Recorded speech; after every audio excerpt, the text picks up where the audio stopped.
The untouchable True School Sports Empire proudly presents something the boxing game's been missing. Hey, what's going on? It's your boy BT. I came here to talk some boxing, kind of, live with the thousands of True School Sports subscribers. Now, look, this live is going to be a bit different. For those that may be funneling in and out of here, I'm not really in the mood to talk to anybody. I just wanted to take this time to really just vent, about the YTBC for a bit because I took about 4 days off. I took about 4 days off from just making YouTube videos because normally every day, for those of you that don't know, my routine is I make my videos, I schedule them. I'm always usually working on a video of some sort. You see what I'm saying? But recently, I would say that I took some time to just relax, get away from the YTBC, get away from social media. I've deleted all the apps for social media off my phone. And it's been about 4 days since I watched anything, YouTube boxing related. And so I come back and I watch some videos. I'm not gonna specify from who, but I've been seeing a lot of videos on YouTube. And one thing I just wanted to talk about, I guess, in this particular live, and shout out to everybody who's here. Make sure you drop a comment down below. I wanted to talk about just the division in boxing, and in particular the YTBC, because there's a lot of it, and I see it so much. And I don't really realize how much it actually affects myself until I actually get away from YouTube. So I took 4 days off, hung out with some friends, talked to some family, and I come back and I just kind of see how divisive the YouTube boxing community is. So what I wanted to say was this, and this is the topic of today's live, of this like really late live, and this is very impromptu. I was over here. I was watching some videos. I was shadow boxing. I was doing push-ups. I was doing all kinds of stuff. And I just decided to go live, just off the spur of the moment, And I asked the question to myself, a lot of these dudes say they love boxing, right? And I'm not gonna name no names, but a lot of people who on YouTube say that they love the sport of boxing, that they're fans of the sport. But when I go to their channels, I always see things that have nothing to do. They have fuck all to do with boxing, right? So then I'm not posing the question. If you are a YouTube content creator, I'm posing the question because I feel like I have the authority to do so. I've been on YouTube for quite a long time. I've been covering boxing for quite a long time. I've sacrificed a lot to cover boxing. I'll put it to you that way. So my question to anybody who makes YouTube videos is, what have you done for boxing? What have you done for boxing? Because I see a lot of dudes in the YTBC, perpetrating frauds, people who are only in this for monetary gain, people who are only in this to become, fake, minuscule YouTube celebrities. And I'm kind of sick of it. I'm just kind of sick of it. So I wanted to talk to everybody here about just some things on my chest about the YTBC. And my question I want to pose to everybody out there, and this isn't just to YouTube content creators. I also want to pose this to people who are just fans of the sport. People who are just fans of the sport, I'll ask you this question too. Like, how do we make the sport of boxing better? Like, how do we as fans do our part to make the sport better? Because I feel like a big part of the reason why boxing is the way it is, obviously promoters have their own agendas, but I think like fans, I honestly think fans, I sincerely believe fans play a big role as to why boxing is how it is. I think fans play a big reason as to why we see guys beefing with each other on social media and ducking fights and being divas and doing all that kind of stuff. And yes, by the way, shout out to Space Jew and my man Space Jew and Michael. Shout out to you guys, and shout out to Brother Boxing Talk. Shout out to you. What's up, man? How you doing? I just wanted to talk about, like, I'm not really coming from a place of malice. I'm not really here calling your channels out. I think I've done enough of that in the past. I'm not here for that. I just want to kind of bounce ideas off of boxing fans. How do we make the sport better? Like, because like in America, right? And I'm speaking from the American perspective, straight American perspective. Boxing is probably the 7th biggest sport in America, because I would say baseball, basketball, football, hockey, college sports, and after that maybe boxing comes after that. How do we make boxing as a sport better as fans? Because I feel like fans can make. I feel like the YouTube boxing community can cause a lot of confusion for boxing fans. Like, if you're a new boxing fan and you're just trying to learn about the sport, and let's say you come across some of these channels, maybe even my channel, because I know sometimes I'm not. There's fighters that I hate. Sometimes, like, I'm not a big Canelo fan. I can't stand Canelo, and I know I've talked a lot of shit about Canelo. But like, you might come across my channel or another channel, and we might actually be doing more destruction to the sport than we are good. I was thinking about that today, not just today, but over the weekend, because I've been away for a little bit, and I'm not really making videos right now. Just kind of gathering my thoughts and got some other stuff going on in life. So like, yeah, Space Juice says, yeah, Brother Boxing Talk says he loves Wilder. I know he loves Wilder. That's his guy. No problem to that. No problems with that. Space Juice says, as a fan, I just like to talk to new people about fights and bring it up in conversation. Yeah, no, me too, man. I like the same thing. I always enjoy talking to people about the sport, but I just feel like the internet is very important to like just day-to-day life in the world now, because technology is everything these days. But I just feel like if you're a new boxing fan, and this is what I'm speaking about, because if you're somebody who's a newer boxing fan or a casual boxing fan, and you somehow find your way into this little bubble we call the YTBC, I can see how it could be very confusing, because you have one group of people saying that this fighter sucks, and then you have other people saying that this fighter is good, and it's like, well, we should respect all the fighters. And listen, I have my opinions like on a lot of fighters. I really do. I really do have my opinions on a lot of fighters. Like, I have my opinions on Canelo. I have my opinions on Wilder. I have my opinions on Leo Santa Cruz. I can honestly say that there's fighters from every promotional company in every, I guess, because everyone wants to play the race card, every ethnicity that you can say I'm not a fan of. Santa Cruz, Canelo, Wilder. I'm not really a big fan of, what's his name? Callum Smith. I can't stand Callum Smith. So, I don't know, man. I just want to get some people's opinions on this. B Space, what's up, champ? How you living? Just sitting here. I was doing some shadow boxing. I said, "Fuck it, let's just go live." I really don't care how many people I get on here. I don't think it'll be a lot, but yeah, man. I just think the YouTube box community is very toxic. Like, and a lot of times too, like, I found myself getting caught up in, I guess you can call it YouTube beef. I mean, I don't call it beef, because nobody really, beef is never on the internet. Real beef is not on the internet. Real beef is be in person. But I would say, fake beef, on YouTube. And I just think it's really divisive. And I think, you got a lot of talented people on YouTube. You got people and I'm even going to say in the LDBC, I've caught a lot of flack, and I've had my squabbles with the people in the LDBC. But like, there's people that are talented in the LDBC. I'm not going to fucking just like, I'm not going to shit all over them. There's some talented people in the LDBC, but they're doing things wrong. There's some talented people in the rest of the YTBC, but I also think there's things they're doing wrong too. So I just feel like there's got to be a middle ground. There's got to be some sort of middle ground. And that's what I want to challenge all the boxing fans and all the channels as well, because I just feel like sometimes I just believe that a lot of channels don't understand that boxing isn't like other sports, like, tennis and baseball and these other sports. I feel like if you're a content creator, I mean, you're putting out boxing videos every day.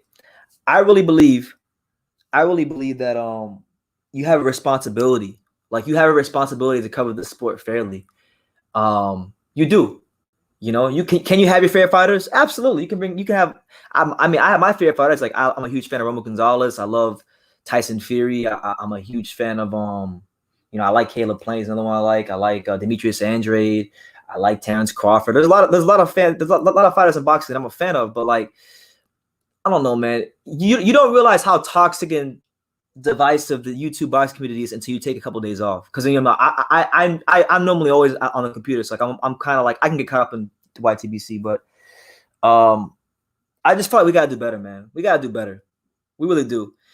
Space Juice says that I didn't realize how divisive it was until Fury versus Wilder. It really brought out the racism. And Brother Boxing Talk says that, he says Bomb Squad. Hey, shout out to Bomb Squad. But listen, yeah, it's one of the few fights that since I've been on here, because I've been on here for years. I remember the last time the YTBC got this divisive was Kovalev Ward. Kovalev Ward was really bad. Kovalev Ward was horrible. I mean, I remember people who were supporting Kovalev were being called racist, and people who support war, people said, "Oh, we got to support war because he's the American fighter," and it was horrible. It was horrible, man. But like, I'm just awake, and I just wanted to just talk about this for a second. Because like it's not even just about, because the thing is this with boxing, right? I can't speak for all boxing fans because I don't know everybody, but I know the majority of boxing fans. If you're following the sport, most of the times, if you're a boxing fan, you're a boxing fan for a reason. You know, maybe your dad was a boxing fan, or maybe somebody in your family fought, or maybe somewhere along the line somebody was involved in the sport as a trainer, as a fighter, as something. You know. Something like for me, my dad was a fighter. He was an amateur for a very short time in his life, but he had a love for boxing because he used to train at the gym. So what I'm saying is, like, you have to really love this sport. And I just feel like a lot of us channels aren't really being responsible. And I'm as guilty of it as anybody. When I started my YouTube channel, it was because a big reason why I started my YouTube channel was because of the fact that boxing, particularly in America, I believe wasn't being covered right. And then eventually, you know, I lost sight of that, and I still lose sight of it. And that's why I think I'm so anxious for boxing to get back to normal, because I want to get back to going to the gyms. I want to get back to doing interviews. I want to get back to covering these fights. You know, I want to get back to the basics. But, you know, my question is, what have you done for boxing? Like, you know, I can say this, like, I'm not here to toot my own horn. I'm really not. But, like, if I never made another YouTube video again, I mean, let's say I just left the YTBC altogether, which I won't, but I'm saying if I did, I would be happy, because I know that in my heart I've contributed something positive to boxing with my interviews. There's a lot of classic interviews I've done here on True School Sports. I don't gotta name them. You guys know them better than I do. I've contributed something to the fight game, and I just feel like we have a lot of people in boxing who are in it for the wrong reasons, that aren't actually contributing anything of substance to the fight game. Are you giving classic interviews? Are you a fighter yourself? Are you a sparring partner? Do you volunteer at a gym? Are you doing anything? Are you doing anything to progressively move the sport forward? That's the question I want to ask. Space Drew says he likes history of boxing. The old fights are great. Calzaghe versus Roy Jones never got that right. No, it didn't, man. I don't know, man. I'm looking at, like, because the last 4 days I've been out of the house a lot. I've been taking public transportation, you know, buses, trains. I've been interacting with people, and I don't know, man. I feel like boxing could really do a lot more good in the world if it wasn't so racist and divisive. And I think a good place it could start is right here on YouTube. I think it could start. You know, should fight fans be pussies and not call a spade a spade? Absolutely not. If a fighter is getting a pass, or if a fighter is, you know, not fighting the best opposition, then we call that out. Because you can't call yourself the best and posture yourself as the best if you don't fight the best. That's just how it is. So that's why, as talented as a guy like Ryan Garcia or Devin Haney is, and these guys are talented, don't get it twisted. Ryan Garcia and Devin Haney are very talented. I have to ask myself the question: are these guys really good for boxing? And I'm even going to relate this to the fighters themselves. Some of the fighters.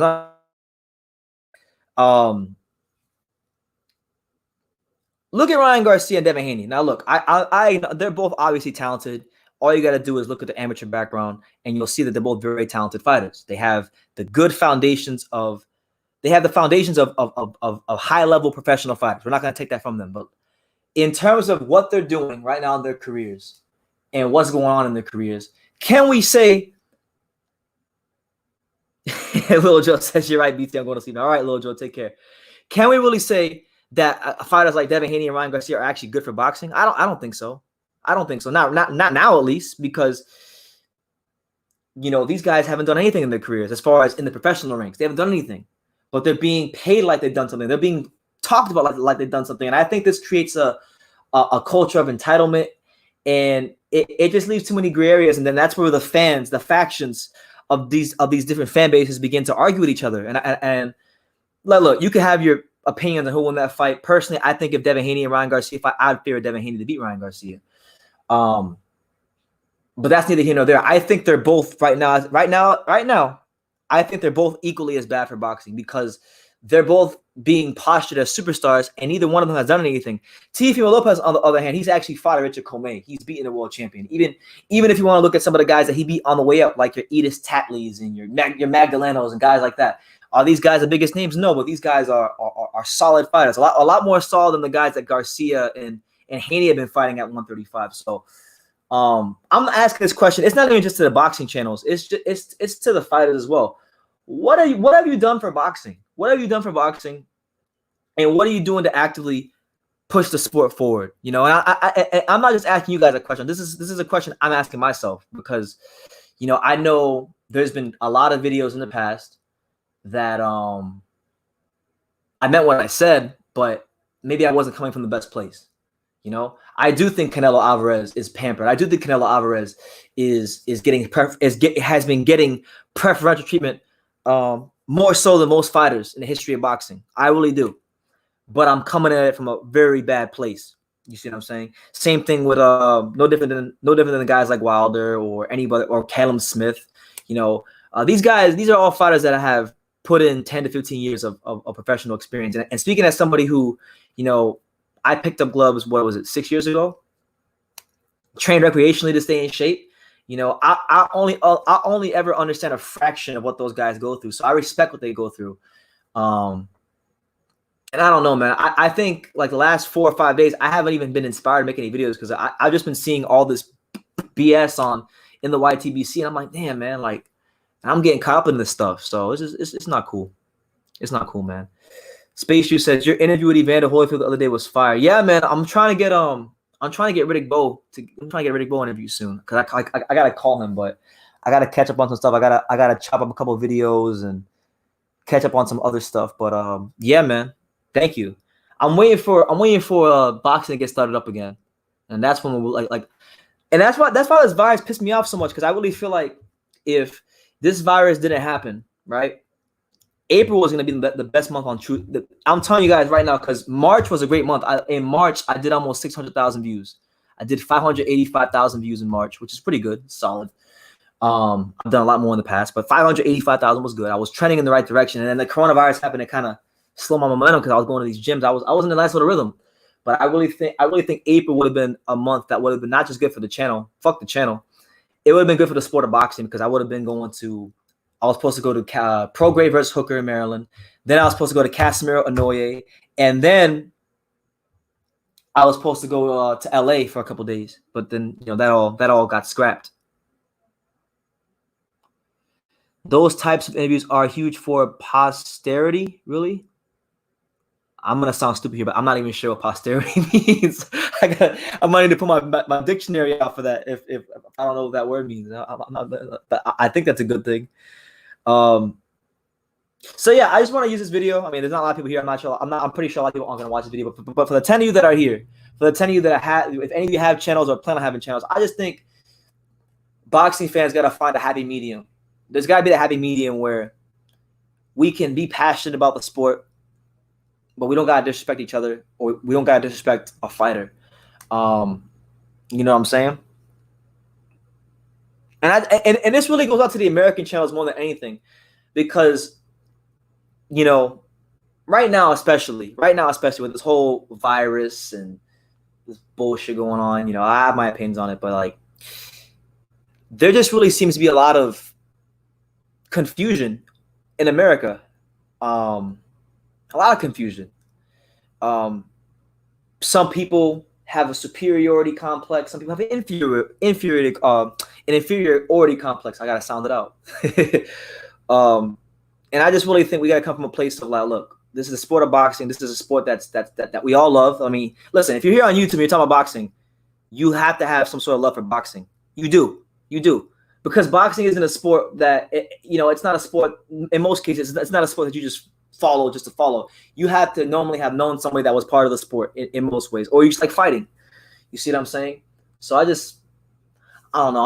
I'm just kind of over beefing with people on YouTube. Like, I've had my squabbles. I've had my interactions in the past with your BFTBs of the world, and the artist formerly. I mean, I know he's here right now. Raekwon Bell. Now he's Brother Boxing Talk. Him.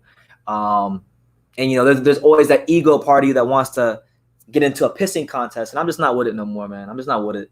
So, you know, I'll take suggestions because look, I'm not arrogant. Like I have reason to be arrogant. Man, I know I don't have the biggest channel, but I've had a couple videos go viral, and I got some really good interviews. But I'm humble enough to ask the question. There's 12 of you here, so like, look, on my channel, I'm not talking about nobody else but me. What could I do? What could BT, True School Sports, Brennan Taylor, what could I do to push the sport of boxing forward? Because I'm really frustrated at boxing. I really am. I'm kind of disappointed with it. I'm kind of just over it.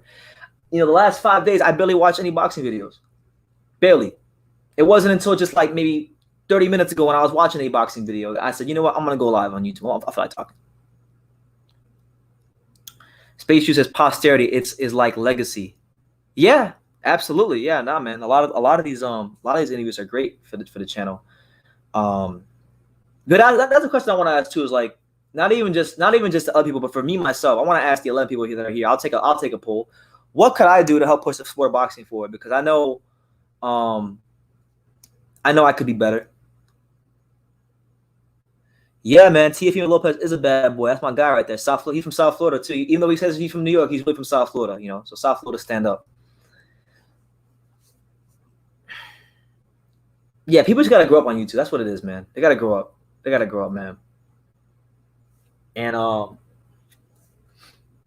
you know, look, y'all see them do the Holyfield and Ball on my picture. I changed my picture to Holyfield and Ball because those are two of my favorite fighters of all time. You know, them two, Romo Gonzalez, Pacquiao, and Michael Nunn. Those are my 5 favorite fighters of all time.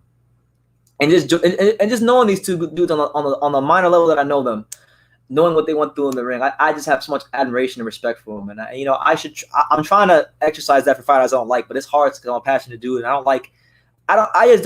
I think a lot of times too, as boxing fans, I think a lot of times our anger is very very misguided. A lot of times as fight fans, we want to get mad at the fighters, which in some cases we have a right to. But I really think if we're gonna get mad at anybody, let's get mad at the promoters. Let's get mad at the networks. Let's get mad at the sanctioning bodies. Let's get mad at the people that really are influencing how the sport is going, how everything goes. You know what I'm saying? Because, you know, the WBC has pulled a lot of messed up stuff. There's a lot of people in behind the scenes of the sport that are doing a lot of messed up stuff. Some of it we know of. Like some of it we know of, like obviously we know about Suleiman, and we know about how the WBC always moves the goalposts and they have their favorites. We know about all that, but then there's so many things in boxing. Like I'm not gonna sit here and tell you guys, but like I'll just tell you this: there's a lot of fucked up shit that goes on in boxing. Some of it I actually get to hear about from fighters that I'm close to. You know what I'm saying? Like I hear stuff all the time in boxing. Stuff that I won't repeat, stuff that I won't ever actually say, but a lot of fucked up stuff goes on in boxing. The thought process, a lot of these promoters and managers is extremely, really messed up. And I would even go as far as to say it's a big reason why they're not, why the sport isn't growing in America, because a lot of the promoters have a lazy mentality. They really do. They really do. Space Juice says, Colonel Dirk Urkel says it's a lack of maturity. Absolutely, it's definitely a lack of maturity. Space says I would like to see old fight analysis. I wouldn't mind hearing people's thoughts on old fights. It's not all about new and upcoming fights for me, at least. Yeah, that's one thing I want to get into as well is getting into the older fights. You know what it is? I'm gonna tell you this too. I had this epiphany the other day. I was hanging out with one of my friends, an older guy. He's like in his 70s. You know, God bless him. I was helping him run some errands and stuff. And I was thinking to myself, I was like, man, I'm a boxing channel, obviously, right? Everybody who's on YouTube has a boxing channel. But when you really get down to the nitty-gritty of it and you ask yourself the question, how much about boxing, the actual sport, the science, the sweet science of fighting, of punching and moving and creating angles, how much time do I spend talking about this? What percentage of my content is composed of that? And when I started thinking about it and I was real with myself, I'm like, damn. It's not a very high percentage. It's maybe like what I would say a quarter, 25%. And I think for other channels, it's probably even lower. It's probably like 5, maybe 10. because you get so caught up in the headlines and purse splits and this, you just want to cover the hot topics because you feel that's going to get you the views. But like in actuality, the videos that have the most replay value are the ones where you're talking about the sweet science of fighting. So that's one thing. That's one thing I want to start doing. Is I'm probably gonna start making a lot less news videos, and I'm just gonna keep it to like interviews and my and just talking about the science of fighting. Because I feel like that's one thing that obviously I want to learn more about myself, and then something that I know a lot of people who get into the sport or don't know as much about the sport, they want to learn too. So it's benefiting everybody. It's benefiting me because I'm learning more about boxing, and while I'm learning more about boxing, I'm also helping to put others on in boxing. You know what I'm saying? Space Juice says, just do you, because I like watching people have a passion for what they're doing. Absolutely, I appreciate that, man. B Space is well said, BT. Brother Boxing Talk says, Brandon, boxing is a racist sport and it has an agenda. That's what he said. Well, I don't know, man. Look, I'll be honest with you. And as I'm getting older, I know the last time you were on here, Brother Boxing Talk, we talked, we had a good conversation. I believe you stated you were 19 years old. So, like, I mean, how I saw the world at 19 years old and how I see the world now at 25, I'll be 26 next February, is just night and day difference. It's night and day difference. And I'll be honest with you, man. People do have prejudices, but I think people make up more racism than there actually is. That's just my humble opinion. I think they do. And I think it's no different in boxing. And it's not even when it pertains to racism. It pertains to everything in life. Because a lot of times when people fail in life, they always want to point the finger at somebody. Like in fact, I remember like 2 or 3 years ago, I remember when I thought my channel should be a lot bigger than it is, I used to point the finger at people and say, well, I'm not where I want to be because of this, that, and the third. But the reality was I was just lazy. When I got real myself, I just realized, look, I don't put out videos as much as this guy. I don't go live consistently as that guy. So how could I want what he wanted? And it's the same thing in boxing. You have guys like, and I'm going to use your fighter, Brother Boxing Talk, because he's your guy, Wilder, right? And I'm only speaking about him not as a fighter. I'm speaking about as strictly a commercial pay-per-view attraction, right? Now, it might not be his fault because sometimes fighters make a mistake and they can't get out of certain contracts. So maybe he's made a mistake, but he put people around him as far as Shelly Finkel and Al Heyman, who don't have the best track record of.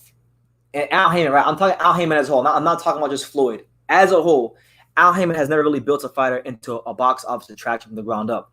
Wilder cannot fight any bum in boxing or anybody that's a lower tier opposition and do 100,000 pay-per-views. He can't. You can't fight Adam Kalnaki and do crazy numbers. He can't. And a big reason why I feel like he isn't successful is not only the opposition that his opposition could have been a lot better as a prospect and when he was champion, but it's also because of the fact that the people that were promoting him, they didn't promote him properly. They didn't. All the great things about his story were not highlighted enough. The whole story about his daughter and things like that. That should have been a bigger part of how they promoted him. And I guarantee you, if he would have made more, if they would have promoted him more, like the guy who, his daughter had this rare disease, and he grabbed his nuts and manned up and went to the boxing gym to become a journeyman. He wanted to become a journeyman, and then he says, and then he wanted to become a journeyman, but against all odds, he does better than he could have ever imagined, and he becomes world champion. If they would have sold that part of the story more, I guarantee you Wilder would have been a lot more beloved. You know what I'm saying? Wilder Ortiz was already more than 100,000 pay-per-view buys. Okay, 100, but Ortiz wasn't Ortiz not a bum though. Ortiz is a legitimate contender, and they had a classic fight. The first fight, it was a great fight. All right, Space Jew. Thanks, man. I appreciate it. Best wishes. You're doing good for boxing, man. Heart is in the right place. Much respect. Yeah, man. Thank you. I appreciate it. No, because you know what it is. Maybe for me, maybe it's not as deep. Maybe it's not as deep for other people as it is for me. We're gonna get into the nitty gritty tonight. We're gonna get into the nitty gritty tonight because I'm gonna let y'all know about me. All right, I'm gonna let y'all know about me. I started boxing when I was 19 years old. I'm 25 now. I was 19 years old. The reason I started, I mean, I was a boxing fan before that. I was. But I didn't start boxing until I was 19 years old. Because when I was a kid, right, I played baseball. That's my sport. I was pretty good at it too. I probably, in retrospect, I probably wish I would have stuck with baseball because I think I would have been a mean second baseman. But you know, I started boxing when I was 19 years old because, you know, I was going through a lot of shit at the time. Had depression, had anxiety, had all kinds of stuff going on, you know. So boxing was an outlet for me to get rid of whatever I was going through at the time. And through doing that, I met people from every sort of walk of life. I met people that, you know, were from different countries, and I made all kinds of different friends. And I started to see, the more I trained and the more I went to the gym, I started to see how much good boxing actually does. Like, you get to understand different cultures, you get to meet different people, you get to learn about yourself in training. As you know, there are so many great things that you learn in boxing. So it was very personal to me because I feel like boxing in many ways, as it has done for many people, boxing has saved my life and it's made it better. I really believe that. I really believe boxing has saved my life and made it better.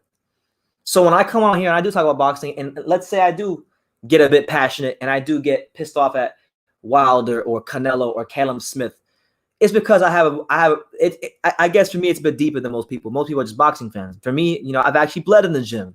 I've made people bleed in the gym. You know, I got friends that are professional fighters. It's very deep for me. It's very deep for me. So that's why I care so much about, I guess, boxing, just getting things right, especially when it comes to the big fights. Because, you know, boxing in America is like the 7th biggest sport. So maybe like once or twice a year, boxing is gonna have the undivided attention of the American public, and I really want boxing in those moments to get things right. I want boxing to get things right. I don't want boxing to rob a fighter who clearly won. You know, when we watched Canelo GGG1, everybody knows that the majority of people believe that Triple G won the first fight, and I believe he was robbed. I really do believe he was robbed. You know, second fight was a bit closer, but I think in the first fight he won clearly, and they took it from him. Same thing with, you know, Kovalev and War. Same thing with you know, it's happened all kinds of times in boxing where certain fighters get robbed. And I hate when boxing, especially in big fights. Pacquiao Mayweather. I was hoping that'd be a great fight. It turned into a 36-minute tap dancing session. People want to say, oh well, you know, it was a great fight and it was a great display of the sweet science. Was it? I mean, listen, I appreciate all styles. You know, I got favorite fighters that have all different kinds of styles.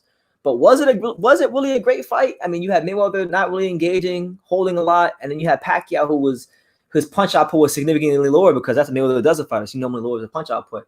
I thought it was a competitive fight, but regardless, the fight was not good.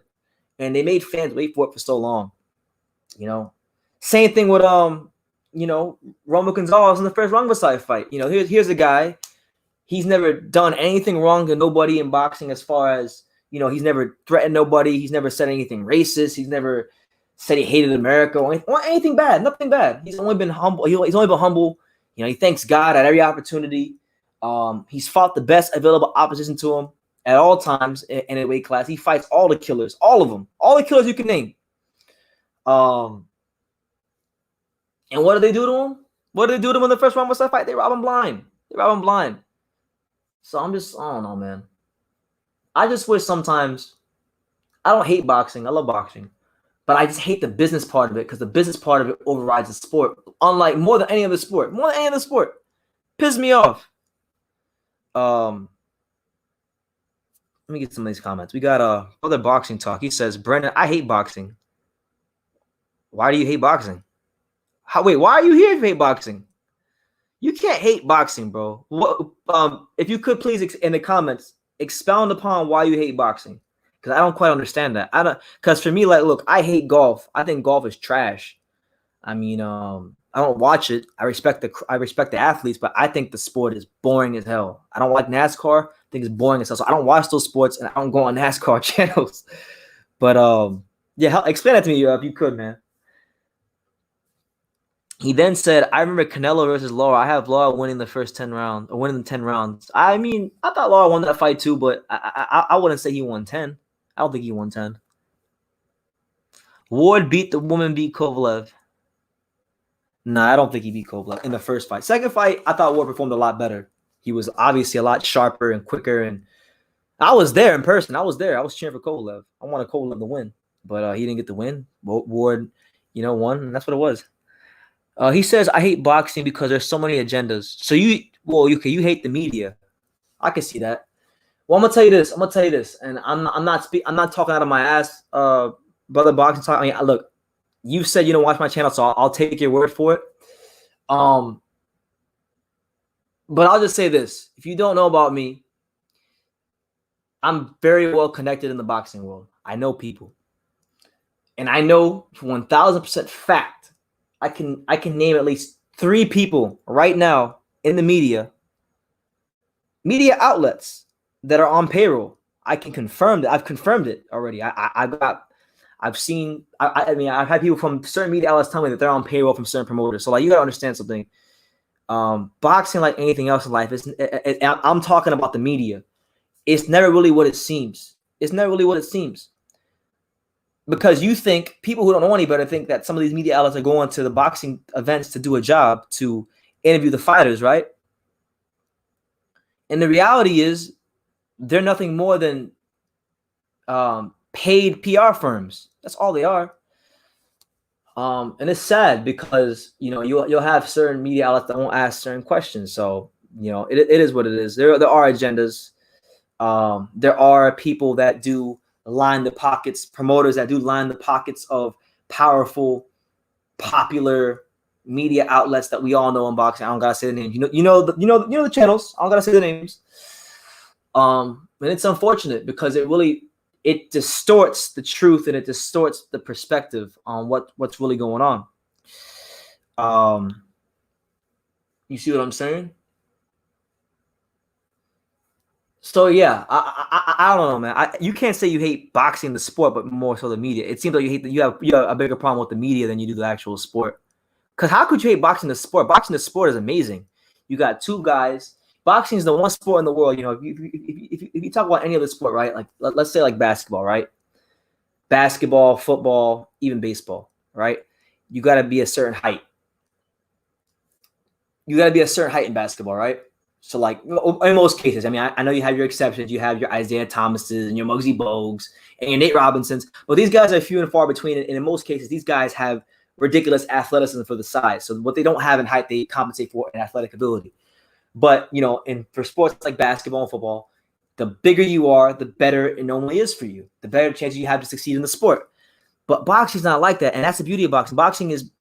All boxing is about is, do you have the balls, and do you have the heart, and do you have the dedication to dedicate yourself to become champion? Because listen, you could be from the ghettos of South Central LA, or it could be from a nice humble town in Iowa. If you have it in your heart to go to the gym, to endure the pain, to train your ass off, you can become, and you can earn the right to be called champion.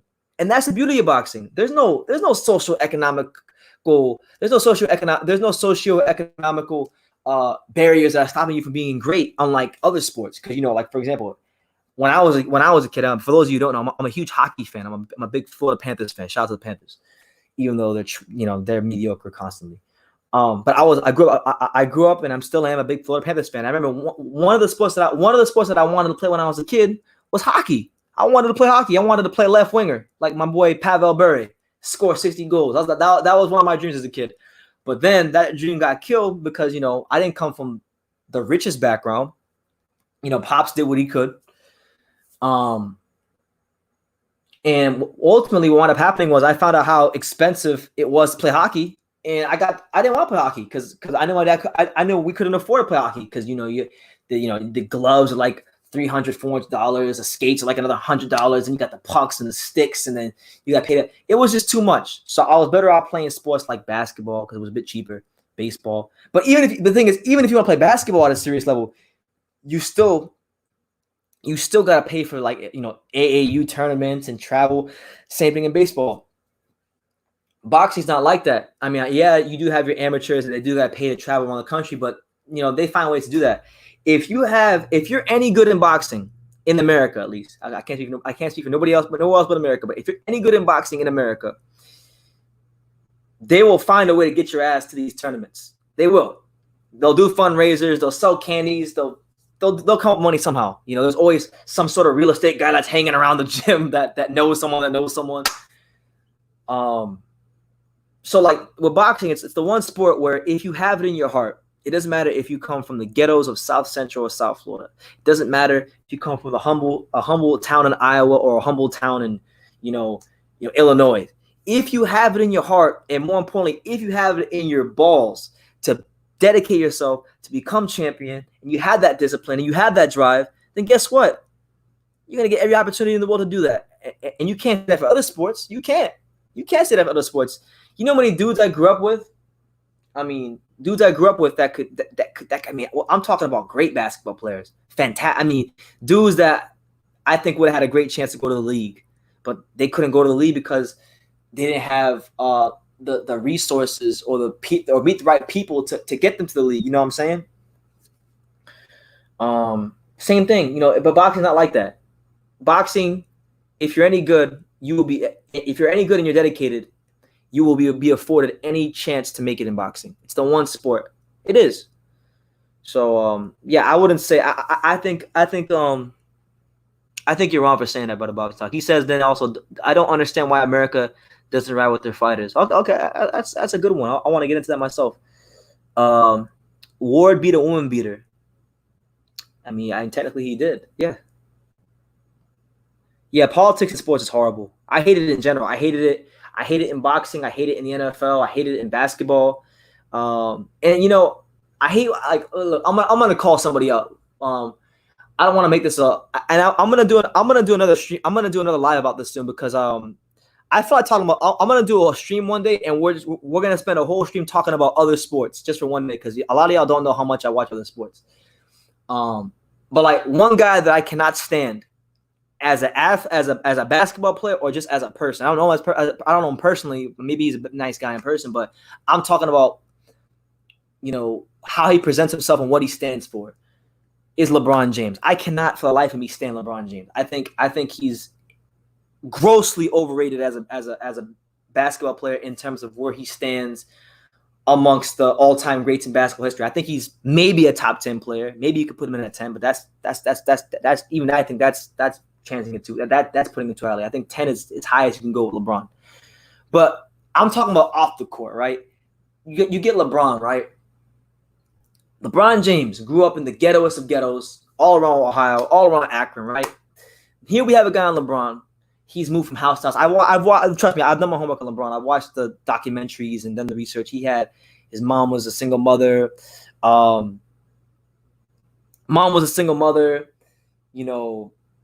Raised him. And then, he had this talent. He had this gift to be this great basketball player. And he became great, but he was a great basketball player. Phenom.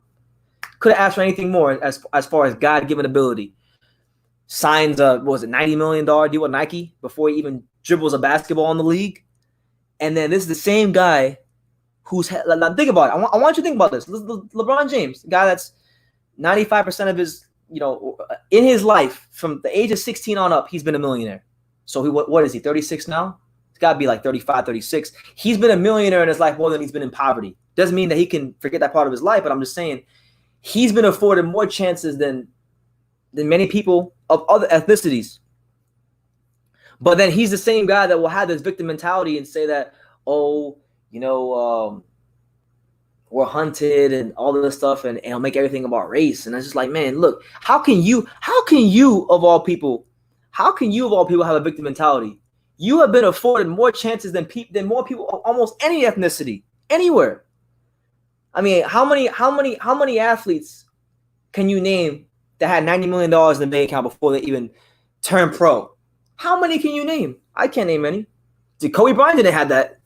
Other guys came out of high school and went to the NBA, like Kevin Garnett, Moses Malone, Kobe Bryant. Kwame Brown, if you want to throw Kwame Brown, Tyson Chandler. You can reel off names for days, and they didn't get they weren't afforded the opportunities that LeBron got. But then LeBron's the one that wants to be the victim. So I don't know. He's a fantastic player, but I'm not a fan of the guy at all. Oh, GMB, what's up, champ? Like, and I brought LeBron up because of this. Here's why I brought up LeBron. I lost my train of thought. Because of the fact that he has this thing where he says he wants to be more than an athlete, right? He wants to be more than an athlete, right? He says, I want to be more than an athlete, and I commend him for that. Good for him. I think his heart's in the right place. I just think he's going about it the wrong way. Like he's had a chance to make some great impacts. Nicki Flute says, "Man, you racist." Shit. Well, hey, that's your opinion. You don't know me. You can disagree with my opinion, but you don't know me. So have your opinion. Don't mean shit to me. I don't know, man. I just feel like a lot of people in the world, it's not just LeBron. It's like a lot of athletes are coming from this victim mentality, and the reality is they've had more privilege than anybody from college, from high school to the pros. Because you got to think about it, right? Athletes, ball players, right? Especially if you're good, when you're in high school. Nicki Flute says, "Man, if you don't shut your stuttering ass up, I'm gonna say what the fuck I want to say. You don't like it? Tuck your tail between your legs and go fuck off. Straight up, champ. I don't give a damn. All right, now if you have 5 brain cells you can rub together, if you got 5 brain cells you can rub together, I want you to, as eloquently as possible, tell me why I'm a racist. Tell me why I'm a racist. Tell me. If you can rub 5 brain cells together, let me know. Let me know. Like, look, a lot of these athletes want to be more than an athlete, but they don't want to talk to people that disagree with their opinions. Like me, look, I've had people on my channel who disagree with me, who think that I don't know shit about boxing. I've had people that agree with me. I've had people from every part of the YouTube boxing community on this channel. So I give people that platform. I do. I love everyone. You got to talk to people who have different opinions than you. Nicki Flu says, "Why does it got to be eloquent? You racist."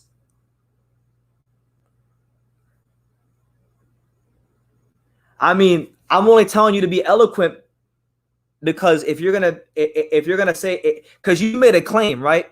Like, for example, if I say Deontay Wilder is in, and I've said this before, if I say Deontay Wilder is in a witness protection program for boxing, then I have to actually prove why I believe that, and I have to use evidence and things that have happened in his career to prove that. Okay, so if you're gonna say that I'm a racist, I want you to use evidence and facts that point to that give credence to what you're saying, because I don't know where you're from. I don't know where you're from, but I'm from South Florida. All right, I'm from South Florida. And where I'm from, if you make a claim about anybody, if you talk shit about anybody, you gotta back up what you say. QT sound like a man. Okay, God bless you. Yeah, the first boxing event that's supposed to happen supposedly is Shakur Stevenson is going to be fighting on ESPN against Rafael Rivera, some lower level fighter. Looks like a voluntary type of opposition. He's someone that has fought a bunch of other guys around 130.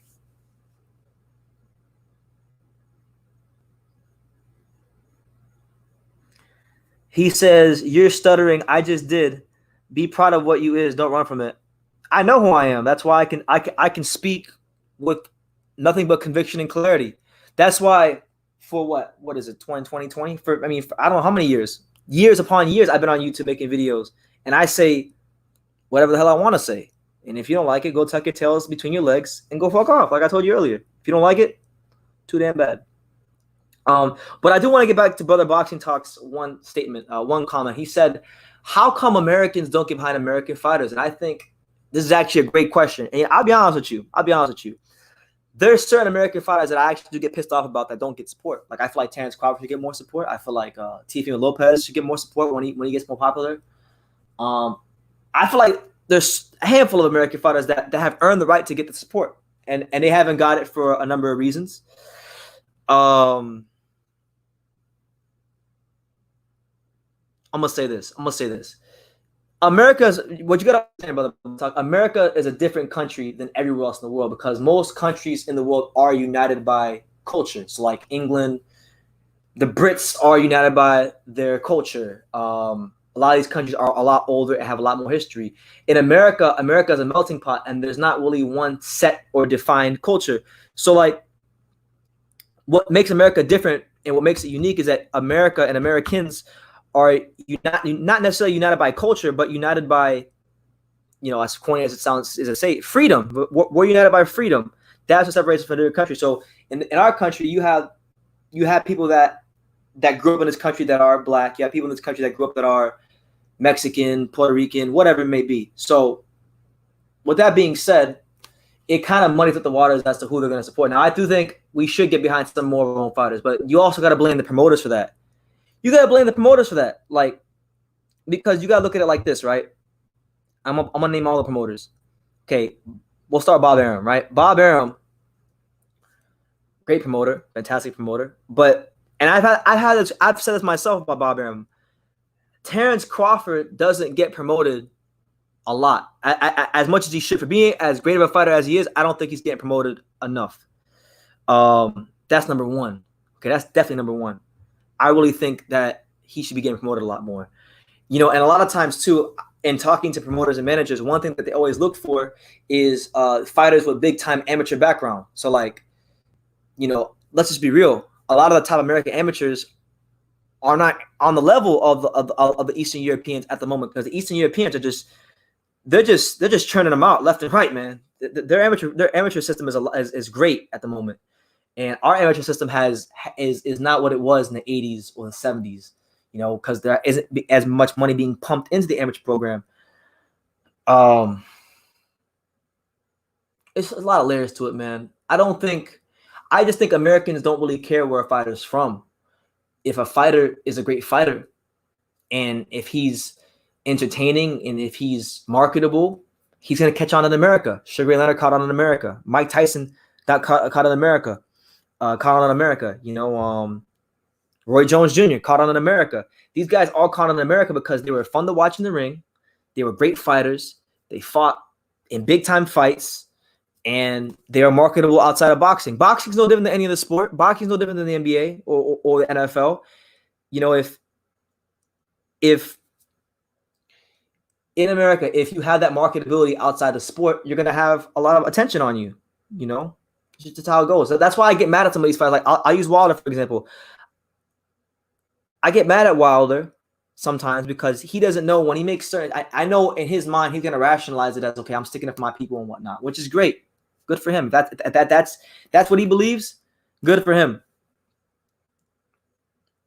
But he's just like, you can't divide the country. You can't make statements that divide the country and then ask that same country to support you. Like, I mean, in the UK, it's a bit different because I'll be honest with you. I went to the UK. I spent 3 weeks in the UK in December. It's different in the UK. It's not as ethnically diverse. You go to the UK, I'll tell you right now, Raekwon.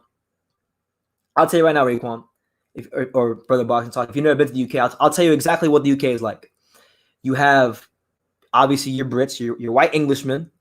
Then you have some Jamaican. You got Jamaicans in different parts of the countries.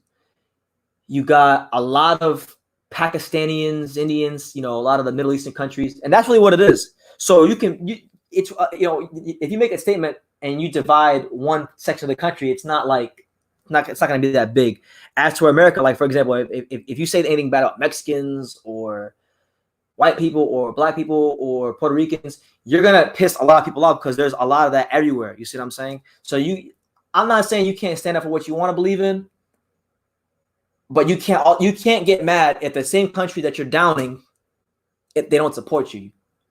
Now, Raekwon also says that, or Brother Boxing Talk says, America is built off of three things: racist, politics, and money. I disagree with that, man. I think this is a great country. I love America. You know, I want to point this out. This has nothing to do with boxing. I'll be honest. I want to point this out because I know Raekwon's. I know Brother Boxing Talk is a college student. I want to point this out because I've noticed that whenever I talk to college kids between the ages of 18 and 23, they make statements like that. They say, "Oh, well, America is built off of racism and politics and all this stuff and whatnot," right? And I don't think a lot of these college kids understand how great they have it here. I really don't think you understand. I don't. And I think the college education system has done a great job of making Americans hate America. Ain't that crazy? You know what? Brother Boxing Talk. I actually think college is part of the reason. This is gonna sound dumb what I'm saying, but I actually believe this now that I'm talking about it. I think college education is a big part of why Americans don't support American fighters. Because in college, they teach you how to hate America. So why would you support the American fighter? Why would you support the American fighter, right? Why would you support the American fighter if the educational institution that you're going to every day for 4 years, sometimes 8, is teaching you to hate this country that's not good? I've seen it. I've seen it so many times. Like, I mean, I'm not gonna lie to you. The older I get, and the more I see how college education has brainwashed people, the happier I am that I didn't go to college. Thank God I didn't go to college. You know, thank God when I got out of high school, I decided, you know what, I'm gonna pursue my dreams of covering the NBA. That was my dream at the time. I covered the NBA, and I did. I lived out my dream. I covered the NBA. I did it. Interviewed Steph Curry. Interviewed Kemba Walker. Interviewed Vince Carter. Interviewed Spud Webb. I did it. It's all on the channel. So, you know, like I just keep seeing it everywhere I go. Everywhere I go. Yeah, man. I mean, I'm 20. I'm 25. So I remember there was a time when I was a kid, right? When I was a lot younger, when I was like 7, 6 years old. I remember. I feel like when I used to go out in public, I used to see American flags more often. I used to see. I feel like the country was a lot more patriotic, especially after 9/11. Because I remember when 9/11 happened, people got real patriotic after 9/11. The country kind of almost rallied around it. You know, they rallied around the tragedy, and they turned bad into good. They took a negative situation into the positive situation. You know, I don't know, man. I really hate what college education is doing to people. I really do. You know what? I should change this live stream to what has college education done for America, because honestly, it hasn't done much. You know, Kanye West once said in a song, he said, "Some people graduate, but they're still stupid." And it's true. It's absolutely true. I think society makes us hate America. Yeah, man, they do. The movies make you hate America. The mainstream media makes you hate America because they create these false realities that aren't even real. They're not even real. Like, I don't know, man. I don't know. Like, I don't know. I love America. I'll be honest with you, and I'm not ashamed to say I love my country. I love where I'm from, and unlike most people that I talk to, I've traveled a good amount around the country. You know, I've been to California, I've been to LA, lived in Texas, from South Florida. Anyway, I don't want to get too off tangent. Let's keep it boxing. I brought it up. I brought it up because Brother Boxing Talk brought up why don't Americans support the American fighters? And I'm just gonna say, the reality is promoters don't do a good job of promoting the American fighters. That's number one. Promoters don't do a good job of promoting the American fighters for the most part. But you know what? You gotta also stick a finger in the face and blame some of the American fighters. You do. You gotta stick a finger in the face and blame some of the American fighters, because a lot of the American fighters are entitled. A lot of the American fighters don't want to work hard. A lot of the American fighters price themselves out. This is reality. Floyd Mayweather himself, right? Floyd Mayweather himself. He even complains about fighters on his own promotional company. He'll say, well, these fighters don't want to work hard. They don't want to work hard. They don't want to, you know, they don't want to take the hard road to get the fight. They just want everything easy. And it's true. It's absolutely true. Oh man, y'all going completely left field with it right now. Y'all talk about New World Order and NWO. You know what's funny? I might start a second channel. I might one day start a second channel to talk about this stuff. I'm not gonna talk about it on here because I might get my channel shut down. But I do like I am fascinated with that kind of stuff. I like talking about that kind of stuff. Yeah, respect to you, brother Box. To you, man. But let me see. Let me see if I miss any comments.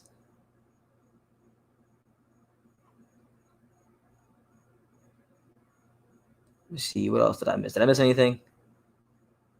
Mark Brilliant was talk about American amateurs.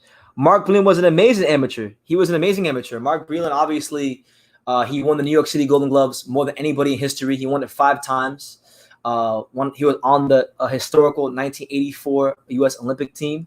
Great fighter as an amateur, Mark Brilliant. The best amateur this country has seen ever, and it's not even close. I mean, the guy's a national treasure for the American amateur system. But what I'm saying is this about, if you want to talk about the difference between when he was an amateur as opposed to now, is that there isn't as much money being pushed and funneled into the American amateur program. You know, back in the 70s and the 80s and even up into the class 96, you know, the American amateur program used to get TV money from NBC because the Olympic trials were on network television. So, you know, people knew about the American amateur stars before they got into the pros. So there was kind of like a pipeline, a gateway to become a superstar in America. And it's like now that doesn't exist because, you know, they don't actually televise that anymore. So even a guy like, you know, like I'll put it like this: Shakur Stevenson, right? Shakur Stevenson, exceptional fighter. I think he's gonna do great things in his career just so long as he stays focused. I think he's got an exceptional chance to be the best young American fighter of the guys around his way, you know, the Teofimos and the Haney's. I think he's got the best chance because he's got the best pure boxing talent. He's got the great amateur background to go with it. He's got the great foundation. He's got an amazing foundation as a fighter, the best foundation of probably any of the young American fighters around that weight. If Shakur Stevenson would have been fighting in the 80s, right? Let's just say if he would have won that silver medal in the 80s, right, or the 90s or the 70s, he would have had that platform to you know, sign these endorsement deals with, you know, all these companies, and he would have been a national star. But that just doesn't exist anymore, unfortunately. So I think what we should do as boxing fans, especially in America, is we should try to encourage and I don't know, maybe petition with these networks to start putting the trials back on television, because fighters are losing out on thousands upon thousands and millions of dollars because the trials and the American fighters aren't getting exposed coming up. You know, that's a big advantage that Sugar Ray Leonard had coming into the pros.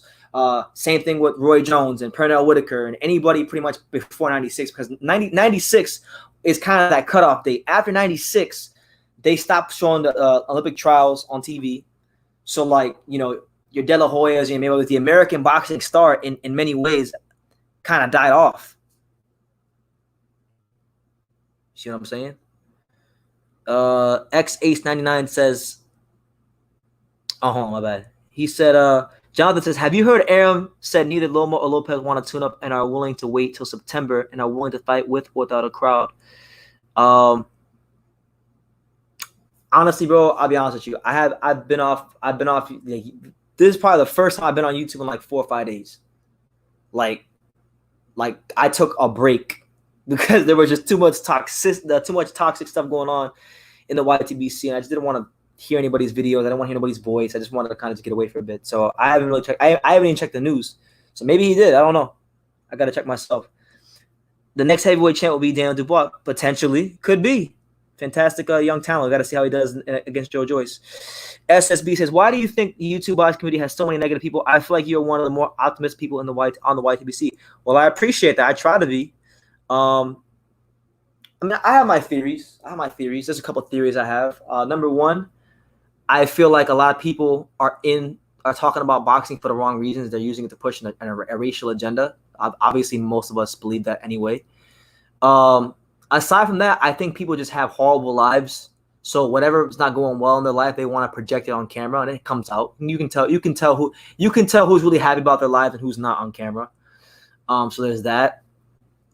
Um, I don't know, man. I don't know. I can only speak for me. I mean, for me personally, I love boxing and I love talking about boxing and I love uh talking to fighters. That's one thing I do love doing is talking to fighters. I love talking to trainers. I love learning about the sport. I love traveling and going to different places, like different gyms and stuff. That's one thing I really do enjoy. So I can't really say. Can't really say.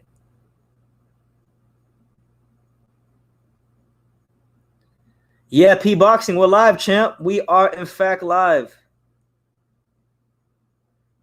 QT says he got a lot. He got away from YouTube to jerk off. Nah, man, I can do that whenever. I can do that. I can do that whenever. I don't need to I don't need to get off of YouTube to do that. I can do that. I can do that in about a couple minutes or so and be back to making YouTube videos. Shit, I've done it before. So, you know, I'm trying to get away from that because that stuff's not good for your mind. That stuff's not good for your mind. That's why, too, I also want to say this, too. I also got off social media. I'm not even on social media. Like, I'm on like if you've been trying to reach me on Facebook or Instagram the last 4 days, I'm off of it. I'm going to stay out of it for a while because it's just not good for you. No, let's go. Let's go. I'm gonna. You know what? F it. I said I wasn't gonna do it, but you know what? I never. It's been a while since I talked to my bros here, so listen. We will definitely be talking about. Hold on, let me go to comments. I'm gonna drop the link. I'm gonna drop the link. Here we go. So Troy Graham, the artist known as Troy Graham, Brother Box Talk. If you want to come here and speak your piece, talk about anything, there is the link.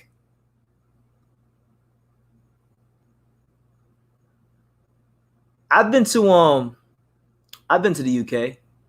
I'm trying to go again next summer. Yeah, I know. But they mentioned it. I mean, honestly, it is what it is. But it's not good. You brought it up. You brought up jerking off. You brought it up. I'm just telling you. I'm keeping it a buck. All right, so here he is, the man known as Troy Graham. All right. What's up, Troy? Hey, I had to turn off the speaker. Can you hear me? I can hear you just fine. Hold on a second. We got P Boxing here as well. What's up, man? I'm gonna jump off and come back in because it's real low. All right. Okay, no problem. P Boxing, what's up, man? Yeah, what's good, bro? How you doing?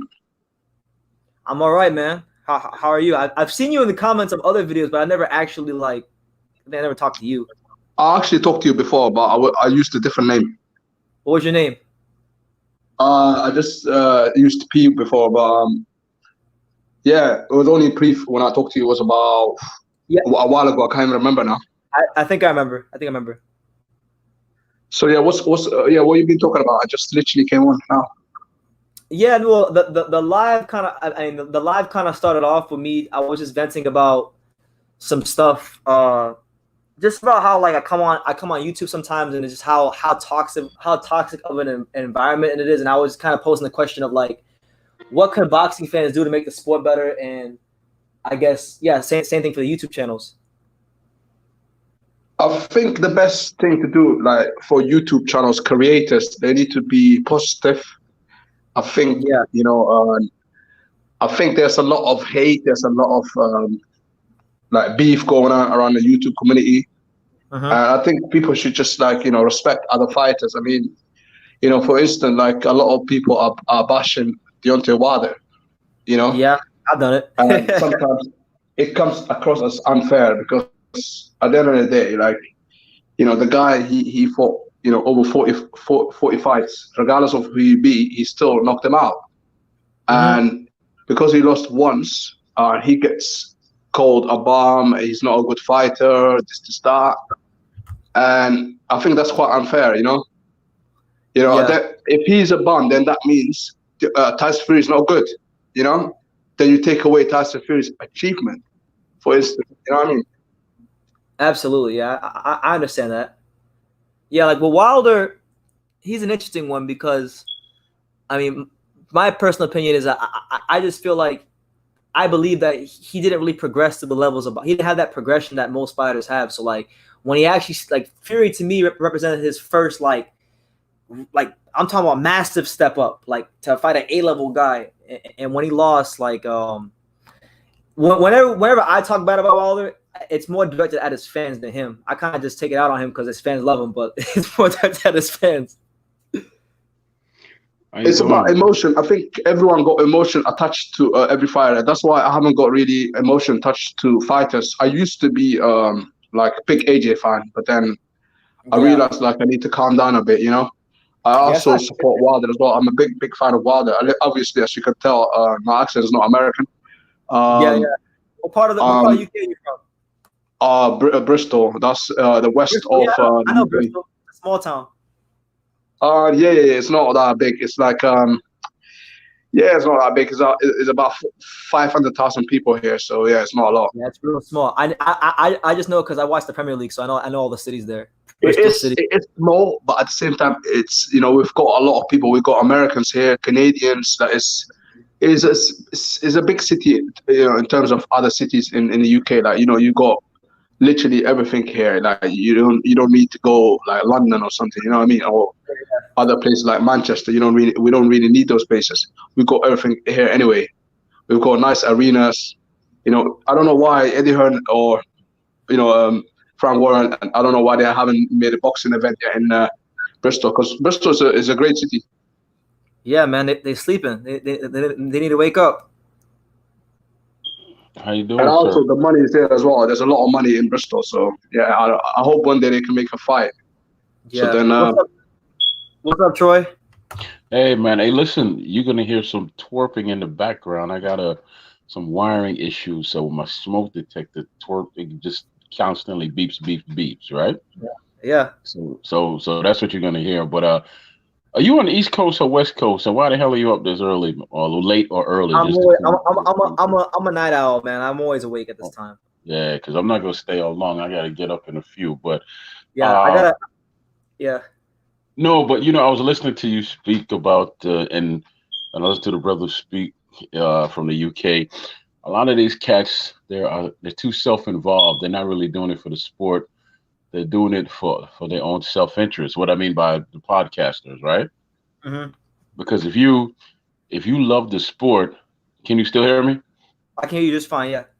Okay, because if you love the sport, then your main focus would be the sport itself, and you would just talk about the sport. But when you love attention and to build from that point of view, then your main goal is just to get attention, and then start a little bit of chaos, because you think chaos is going to lead you to some type of success, while others build up, like you said, they and I hate to do this too, they build on, they find the weakness, right? They like say them boys over there, right? The Lions Den or whatever they are, right? Yeah.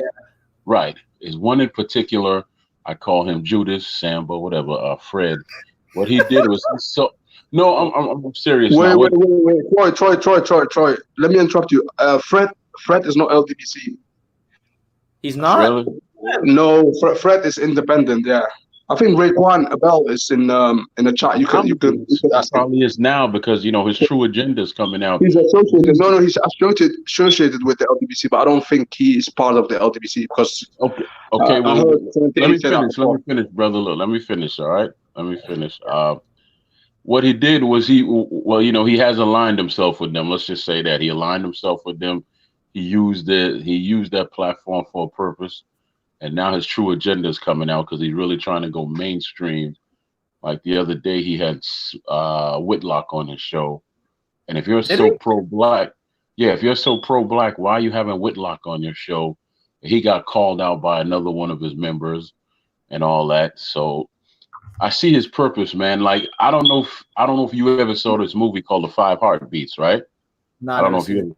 Okay, well, let me just give you a quick summary of it. 5 guys that get together, and the lead guy was a guy called Eddie Kane Jr., Eddie King, but he's Eddie Kane, right? So he was the best singer in the world out of him. He had a drug issue and all this stuff, so he basically he left the group, and then they picked up a guy named Flash, and Flash was the lead.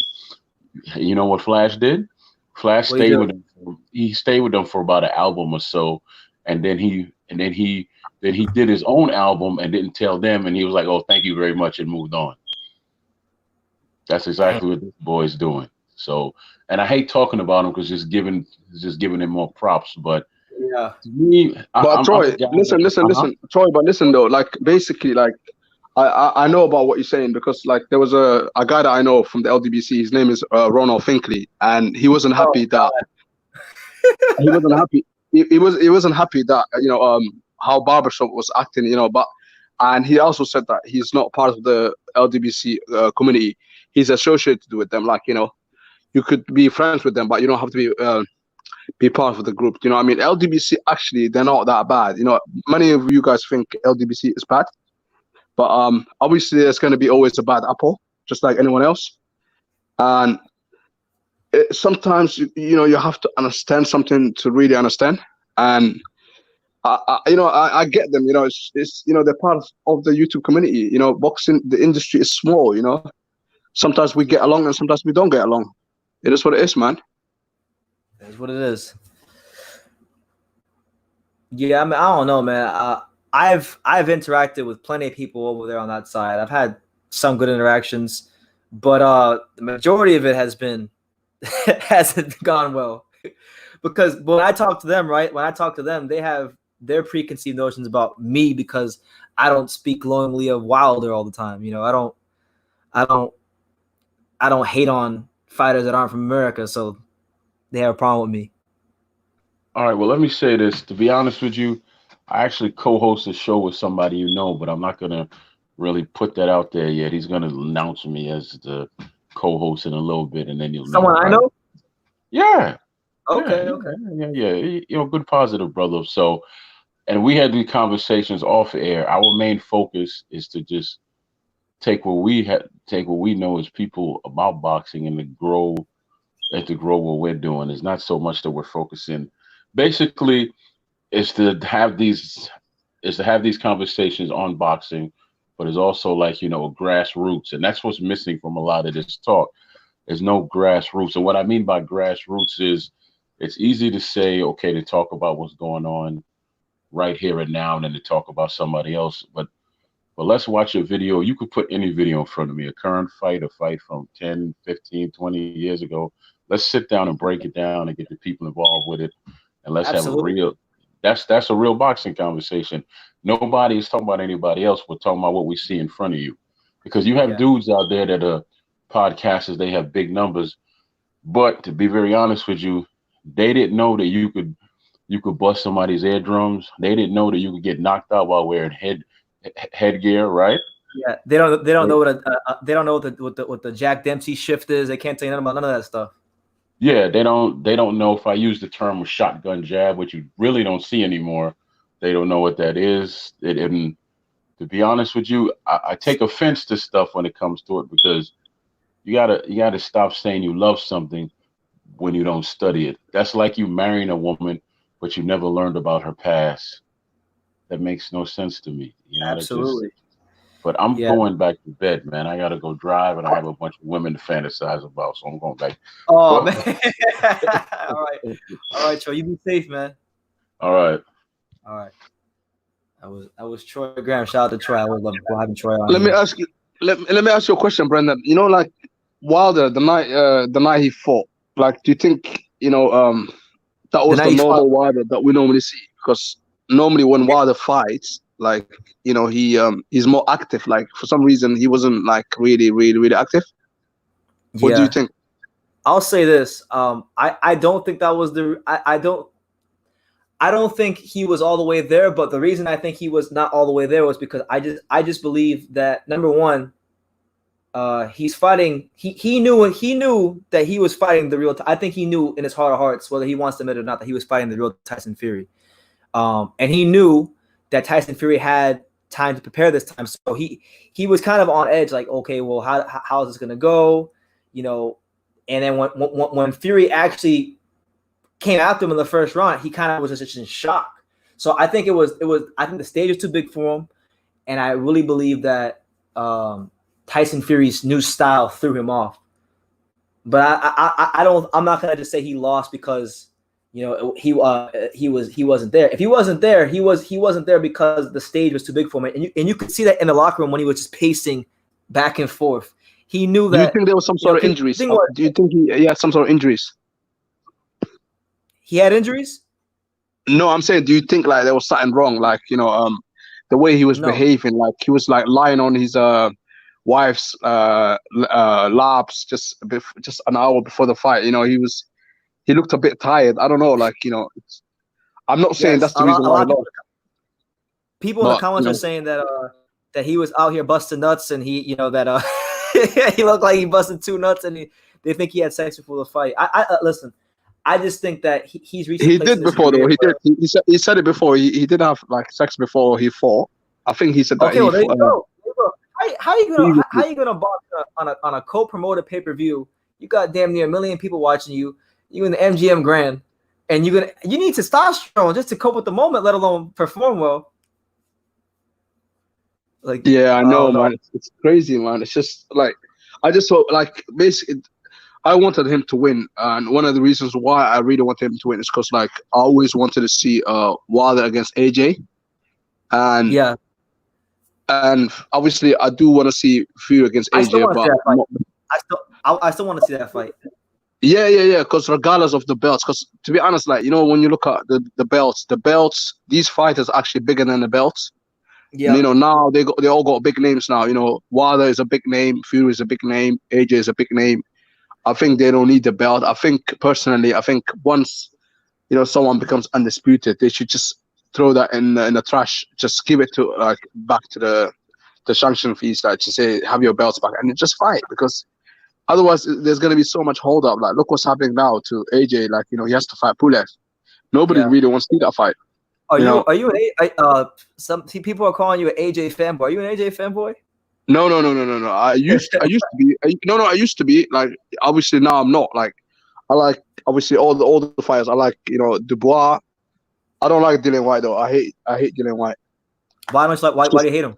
The way he acts in I don't like that behavior. The way he acts in line, like, just, what I mean. Like, I don't know. I just want to see him getting knocked out again, man.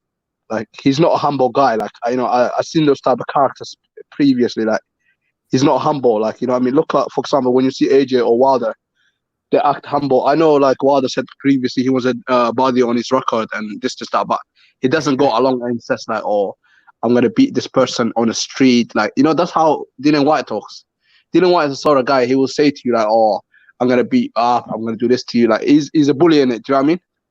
Yeah, even before he fought AJ, like, the way he was talking and stuff, like, even with Cesaro, like, that behavior, like, I don't really like that. You know what I mean? It's much worse than when Wilder said, oh, he wants body on his record, because when he was saying that, obviously, I don't think he meant it. Do you know what I mean? But with Dillian White, you can actually see that he really wants to. He's a savage in it. That's not just the reason. Like, I just don't like him personally anyway.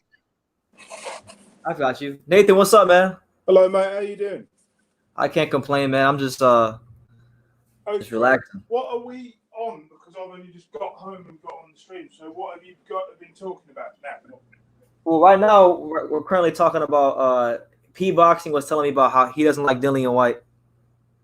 Yeah, I get that, because he does rub Dillian White. He's one of these people, you either like him or you don't, right? I like Dillian White. I do as well. I think he's not the best heavyweight, but he tries the hardest out of all those guys, I find. Absolutely. He has to try harder than the other guys, like a Joshua, where it comes more naturally. Yeah. Anyway, continue what you were saying. Okay. P Boxing, what were you saying? Nah, I mean, like, obviously you guys sound like you guys are big Dillian White fans. I've seen it as well. Like, I'm not a huge. He's not my favorite heavyweight, but I do like him.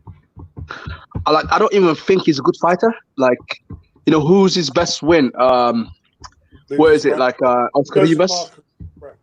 Joseph Parker. Joseph Parker, yeah. I don't know. That was really, really predictable. Like, with Joseph Parker, I was impressed with the Oscar Rivas fight. Yeah, I knew that he was going to be. I was more impressed with Parker because I thought. I knew he was going to lose. I knew. I had that feeling because Parker is a good fighter, but he hasn't got the balls, man. I don't know where he left his. Probably somewhere in New Zealand somewhere. You know what I mean? But he don't have the balls. He's a good fighter, but you have to have the balls on you, man. You can't just go in the ring without balls. The reason he lost that fight was because he had that loss to Joshua. He shouldn't have taken the fight with White in the first place. He should have waited a bit longer. Livs, what's up, man? Oh, what's up, guys? Are you good? I can't complain. How are you? Not too bad, brother. Not too bad. Just listening. Carry on, Manuel Char. I'm a jump on as well. I just want to get the conversation flowing and add some. Who's that? Mario Char? Is that the guy that holds the one of the belts in the heavyweight division? One of the not the recognized belt. Is that the guy that holds it? Is it like does he hold like WBO or something like that? It's like the WBA. WBA, regular WBA interim. He was the interim. Yeah. But why has he got it? I don't understand that. That's what I mean about belts like that, man. There's so many belts, man. Like, why has he got that belt? Why has he not fought? Because does that not mean that he's next to fight? Obviously, AJ holds that belt. So why has he not fought him yet? It's litigation because of Frezequenda is owed a title shot. That's why nothing's happened. How long has it been? How many years has he held that belt for? 3 years. Bloody hell. 3 years. Like that means basically he has to pay some sort of sanctioning fee, or you pay the sanctioning fee once you have a fight. Yeah, that whole WBA situation's all messed up. It's like a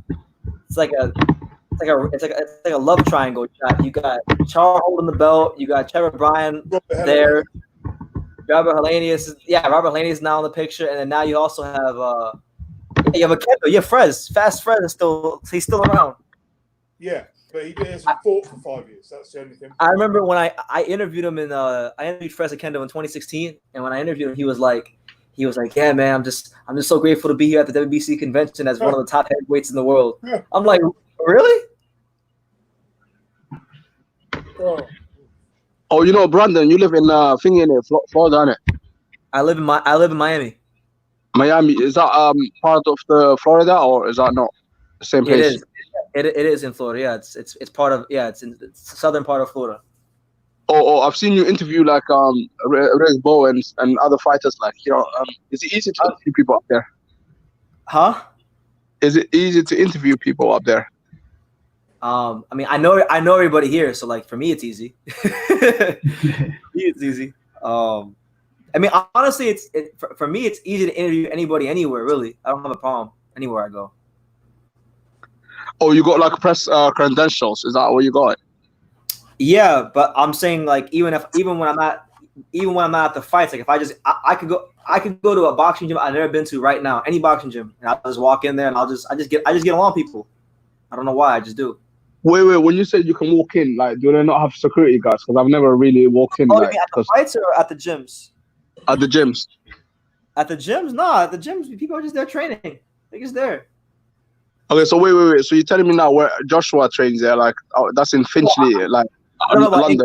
England might be different. I'm talking about America. England might be different. So where Wilder, for example, where he trains, you can literally just walk in. There's no security. Not really. You'd have security on, but because he'd have a press pass and they would let him in. Yeah. Well, I don't know. I've never been where Wilder trained, but I'm saying out of all the gyms I've been to in my life, anywhere I go, I never have a problem. There's a guy that you watched. I've seen one of your videos. There's a guy that you filmed. I think he's a heavyweight in the heavyweight division. I think he's from Nigeria. Jagba. No, not F.A. Jagba. He's this guy only fought like twice or 3 times. You're talking about Rafael Akabajori? Yeah. You actually seen his fight, live. 7-0 with like 6 KOs or 7 KOs. Yeah, I know about him. 6 KOs. Yeah, that guy. What do you think about that guy? Is this guy anything like Anthony Joshua? Some people are comparing him really to like the Anthony-American Joshua.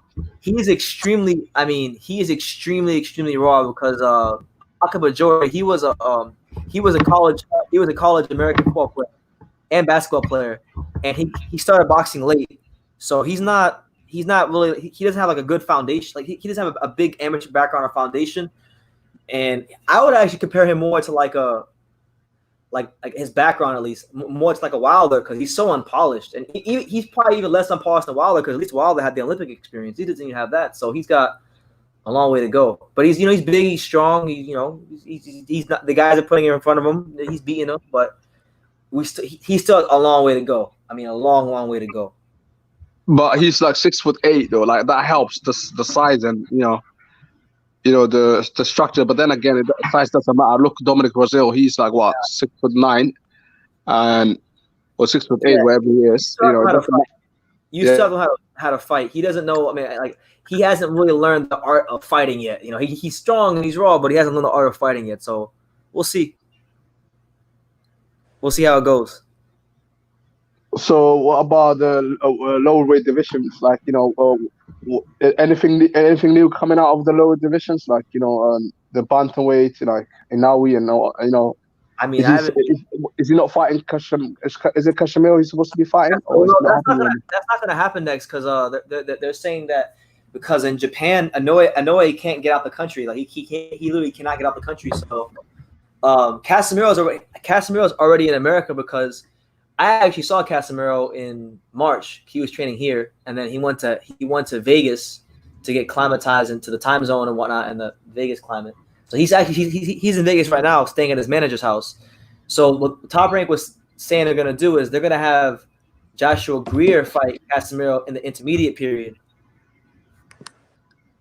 Oh yeah, because both of them are in America. But I want to speak more about Inawi. Like he gets a lot of money, man. Like for a guy that fights in the bantamweight division, that's crazy.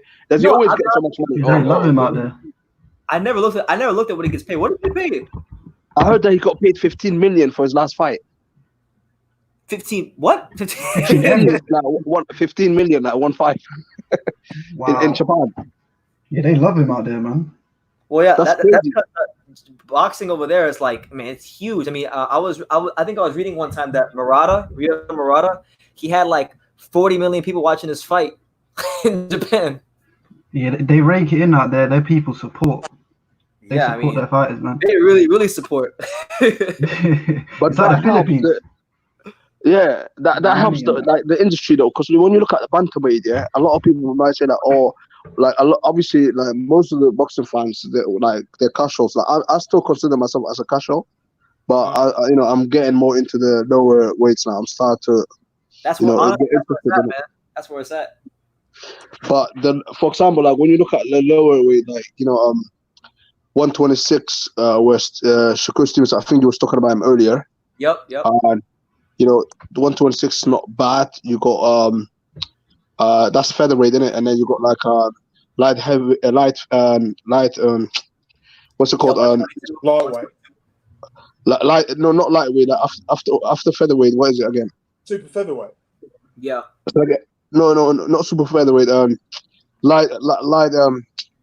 Whatever, man. I completely not his division. Honestly, bro, I just call them by the actual a number in pounds. So I just say 130, 126. It's early hours in the morning, and I just literally not long ago woke up, man. But yeah, the lower weights, it's like when you look at 130, that's not bad, and then you got the lightweight. 147, I think. There's too many drama queens going on, in 147. Yeah, the higher you get up in weight, the more drama there is. Very drama. But then, I noticed that there's no one person that holds that's undisputed right now, currently in the boxing industry. Why is that? Sanctioning. Well, a lot of it is sanctioning fees. I've heard fighters. I'm not gonna name any names, but I've heard fighters say before, like in the gym, that they don't want to go undisputed because it costs too much money. Too much money? What, to hold the whole belt? Yeah, because you gotta pay a sanctioning fee. You gotta pay a fee to fight for just one belt. So the fees differentiate. I think I was reading one time that to fight for the WBC belt, I think the sanctioning fee is like $250,000. What? Something like that. It's crazy. Wow. So I mean, yeah, being champion for most fighters, being an undisputed champion for most fighters is actually a bad business decision. As crazy as it sounds. Yeah, that's a lot of money. That's a lot of money, especially if you're not earning a lot of money. Like, there's no point, you holding all these belts. Folks, I don't know how Katie Taylor does it and Clarissa Shield. Like I wonder what the sanctioning fees are for women's boxing. I wonder if the sanctioning fees are different. The thing is, though, like nobody really is interested in women's sport, innit? Like, look, like we got already 2 women. Are they both undisputed? I believe Clarissa and isn't it? It's Taylor, isn't it? It's Katie Taylor, Katie Taylor and Clarissa, yeah. See, look how easy it is for women to be undisputed, but then for the guys, Amanda Serrano's a 7th division champion. Yeah, and doesn't Clarissa hold 2 belts in different weights as well? Yeah, like, she does. Yeah, she does. She's a champion in 2 different weights, isn't it? 3 different. I don't think that happens in this industry. Like, in the men's women's boxing, they haven't got the pool talent, and in the light heavyweight division in women's boxing, there's about 18 boxers. That's it in their rankings, in their ratings. And also, I think there's so much weight divisions in boxing. Mm-hmm. Like, for example, you know, when you go all the way down to strawweight, that's where it starts from, isn't it? Strawweight. Yeah, 105. Minimum weight. Yeah, the minimum weight. Yeah, so that basically, it's like only a few pounds in difference. Like when you look at it to the next level up, like I think like they should minimize like I'm sure, like, for example, like if I'm like, you know, 100 and, you know, I'm like about 150 something pounds, like I'm sure I can fight somebody that is like 160 something. You know what I mean? They should do that, for example, like rather than saying like, oh, it's about how many weight divisions there's. Is it like 16 or something, or 17? 17. 17, isn't it? So that's too much, man. Like they should minimize that to like maybe up to 10. Like, you know what I mean? Like I can understand that. Yeah, man. I would love to see boxing for like 1 year, just for 1 year, just as an experiment. Not even 1 year, for 1 month. I'd love to see boxing go back to the original 8 division format, just for 1 month, just to see how it goes. I mean, they didn't introduce super middleweight till was it 82 or something? Yeah. Yeah, they should definitely restructure. Was like 1986, 4, weren't it? Cruiserweight or something similar. Yeah, the super middleweight divisions are British. That's like a British division, pretty much. Y'all, it always was. Yeah, UK been holding the super middleweights down. Cool. Yeah, I'm worried that they're gonna do like, you know, super heavyweight, like, you know, like. I'm glad you mentioned that. I'm glad you mentioned that years ago. I'm glad you mentioned that. I just heard somebody talking about that the other day. I think it was I heard about that as well. Yeah, they were saying that they're talking about doing a whole super heavyweight division. I honestly, people say they should do that. I don't want to see that, man. Because look, when you've seen Wilder, like he weighed what 230, something 230, and Fury was close to like what was it, like 280? 19 stone. Is that 270? 19 stone, yeah, like 19 stone. That's a lot. Like he's nearly like close to like 300 pounds. You know what I mean? Like, and this guy here, it was like 230. Like, yeah. No wonder he looked tired. Like he put his whole weight in him. Like, I don't think weight makes a difference, though. I don't think weight makes a difference. It does. No, it does, because you know what? If someone heavy keeps leaning on you, that is like a lot. Like, you know, like they can drain you out. Like he can overpower you. Like look when he was headlocking him, for example. I'm not saying that obviously that's the reason why I lost, but for example, all of that like could literally like you can bully someone. Like if you're way bigger than them, you can literally do whatever you want to them. If weight made a difference, I really feel like, you know, Jerome Miller would be a lot better. He'd be at a much higher place if weight was such a big thing, because Jerome Miller outweighs all of them. And Nikolai Valiant would have beaten David Haye, yet he weighed 100 pounds more, yet he didn't have the skill. It's about his skill level. It's not always about the weight. It plays a factor. It's about the size as well. Like look at the length. Like he's tall. Like when you see Miller, like he's 6'3", 6'4". Yeah, that's not not as tall as obviously Fury. Fury's like 6'9", nearly 6'10". Like, you know, he's tall, man. Yeah, he's one of the biggest heavyweights, but so maybe it doesn't matter how tall you are. It's how good you are. That's the whole thing. It's like that heavyweight is the skills that pays the bills, I think. Yeah, that's right. Tyson Fury didn't have the skills. He would have been beaten long ago if he didn't have those skills.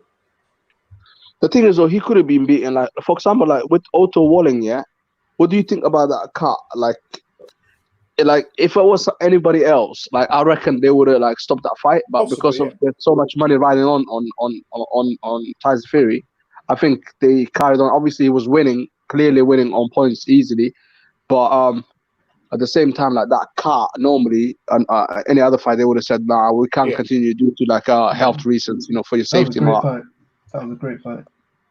Hey, BT, man, I got some explaining to do, bro. That was pure sarcasm, bro. That was pure sarcasm. I didn't mean what I said, and I apologize on behalf of the other half of the Hrgovic fan club. Yeah, man. By the way, for those of you, what happened? L Dog's a big Filip Hrgovic fan, and apparently he said something bad about Filip Hrgovic. So. Oh yeah, I heard what Unrivaled said it on his his channel. Man. And he's one. Me and L Dog, he's the president of the Filip Hrgovic fan club, and I'm the vice president. That's right, man. We know about Hrgovic out here. We know about him. I like Hrgovic as well. Like for some reason, L Dog he made me like Hrgovic. Like I was never interested in Hrgovic, and then suddenly I looked into him. Yeah, like in the last year, I've been following him on Instagram. He's a nice guy. Like every time I say stuff on his whenever he posts stuff, he always likes it. Yeah. He's actually a really, really nice guy. Like he speaks English. Really personable. He's really like I'm growing in. Hello, L Dog. He's a nice guy. Yeah. Yeah, but I'm saying, did you guys see that clip of him sparring Wilder, man? Yeah, I haven't seen that clip. Yeah, 30 seconds. I haven't seen it. There's How can a I new find one, it? man. It's like a minute long. There's a new one? How can I find it? I'll give you guys the link. I'll put it in the clip for you now. Yeah. I want to check that out right now. Yeah, I'm gonna check that out as well. Was it 19-year-old Filip Hrgovic? I'm gonna send it to you now, mate. The thing is with Filip Hrgovic, he's like fearless right now. Nobody has hurt him. Like he's at the top of his game. Like when the way he feels right now, his energy is completely different than anybody else at the moment. Like when you see Joshua probably don't have even that energy, like or even Fury. Like he's basically the way he feels like it's like, oh, I'm unbeatable. That's probably how Hrgovic feels right now. Taking the dude. I'm watching it right now. I'm watching the clip right now. He's taking the dude. Is this orange vest that Wilder's wearing? Yeah. He's doing all right. He's giving it to him as well. This was when he was like 19 years old as well, and Wilder was, I don't know, 30 or something. Yeah, fighting cab drivers. Yo, what channel was that? What channel was that though? Are you watching it? I'm gonna watch it in a minute. It's on it's on some random channel. I'm gonna put it in chat for you now. Yeah, put it in the chat put him in the private chat for me, Nathan. Oh, I'm gonna try and find this, man. Sky Sport. Oh, Nathan, could you put the? I'll do it. The Hrgovic. I'll put it in the main chat. I'll put it in the main chat now. Yeah, do that. A link for it. Yeah, if y'all want to see Filip Hrgovic sparring a 19-year-old Filip Hrgovic sparring Wilder, I'm gonna drop it in the chat right now, or Nathan might do it.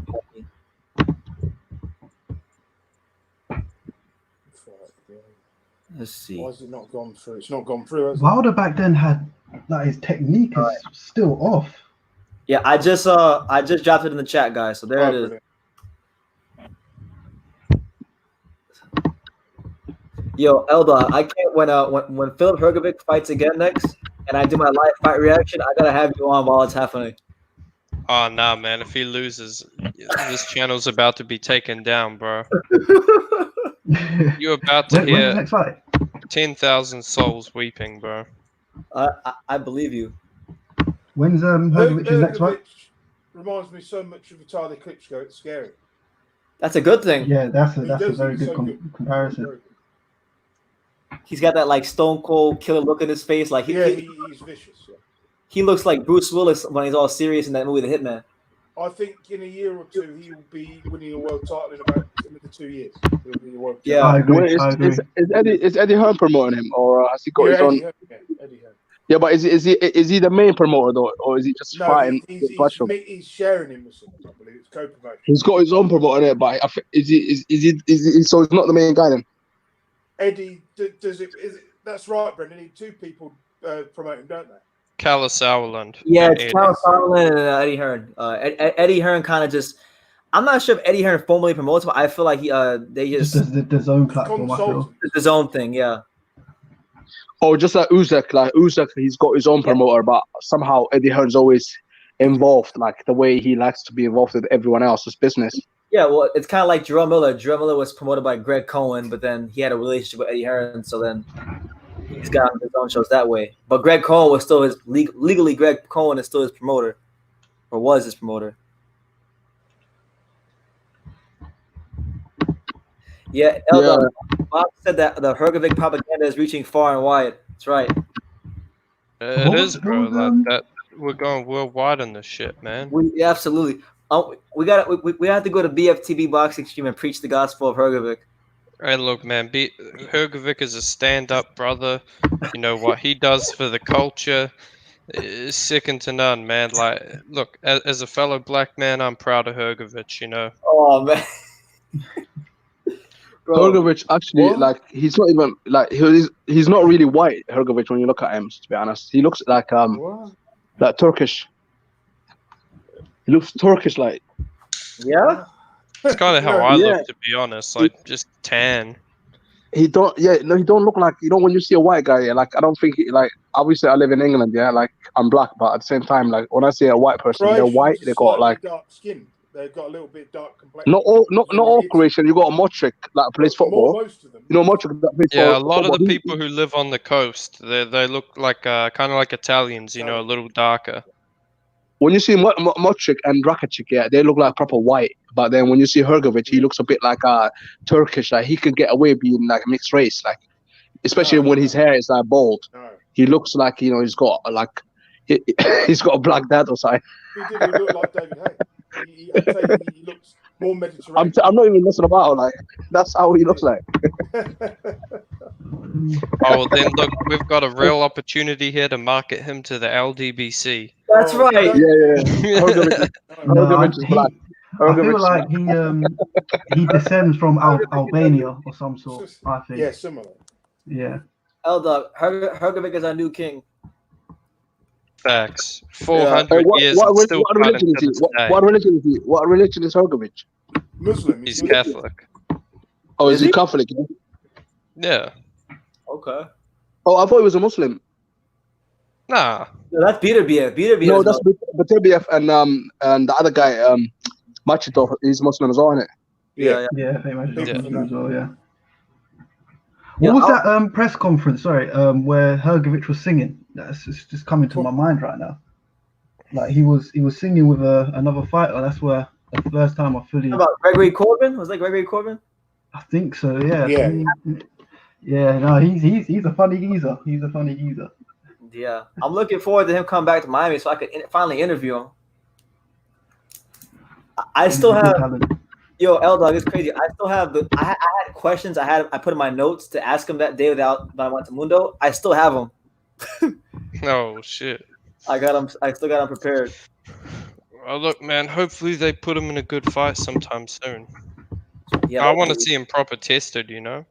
At some point, you guys sick of not being able to watch boxing because I was so bored the other day. I'm so bored. That's how bored I am. I'm bored out of my mind.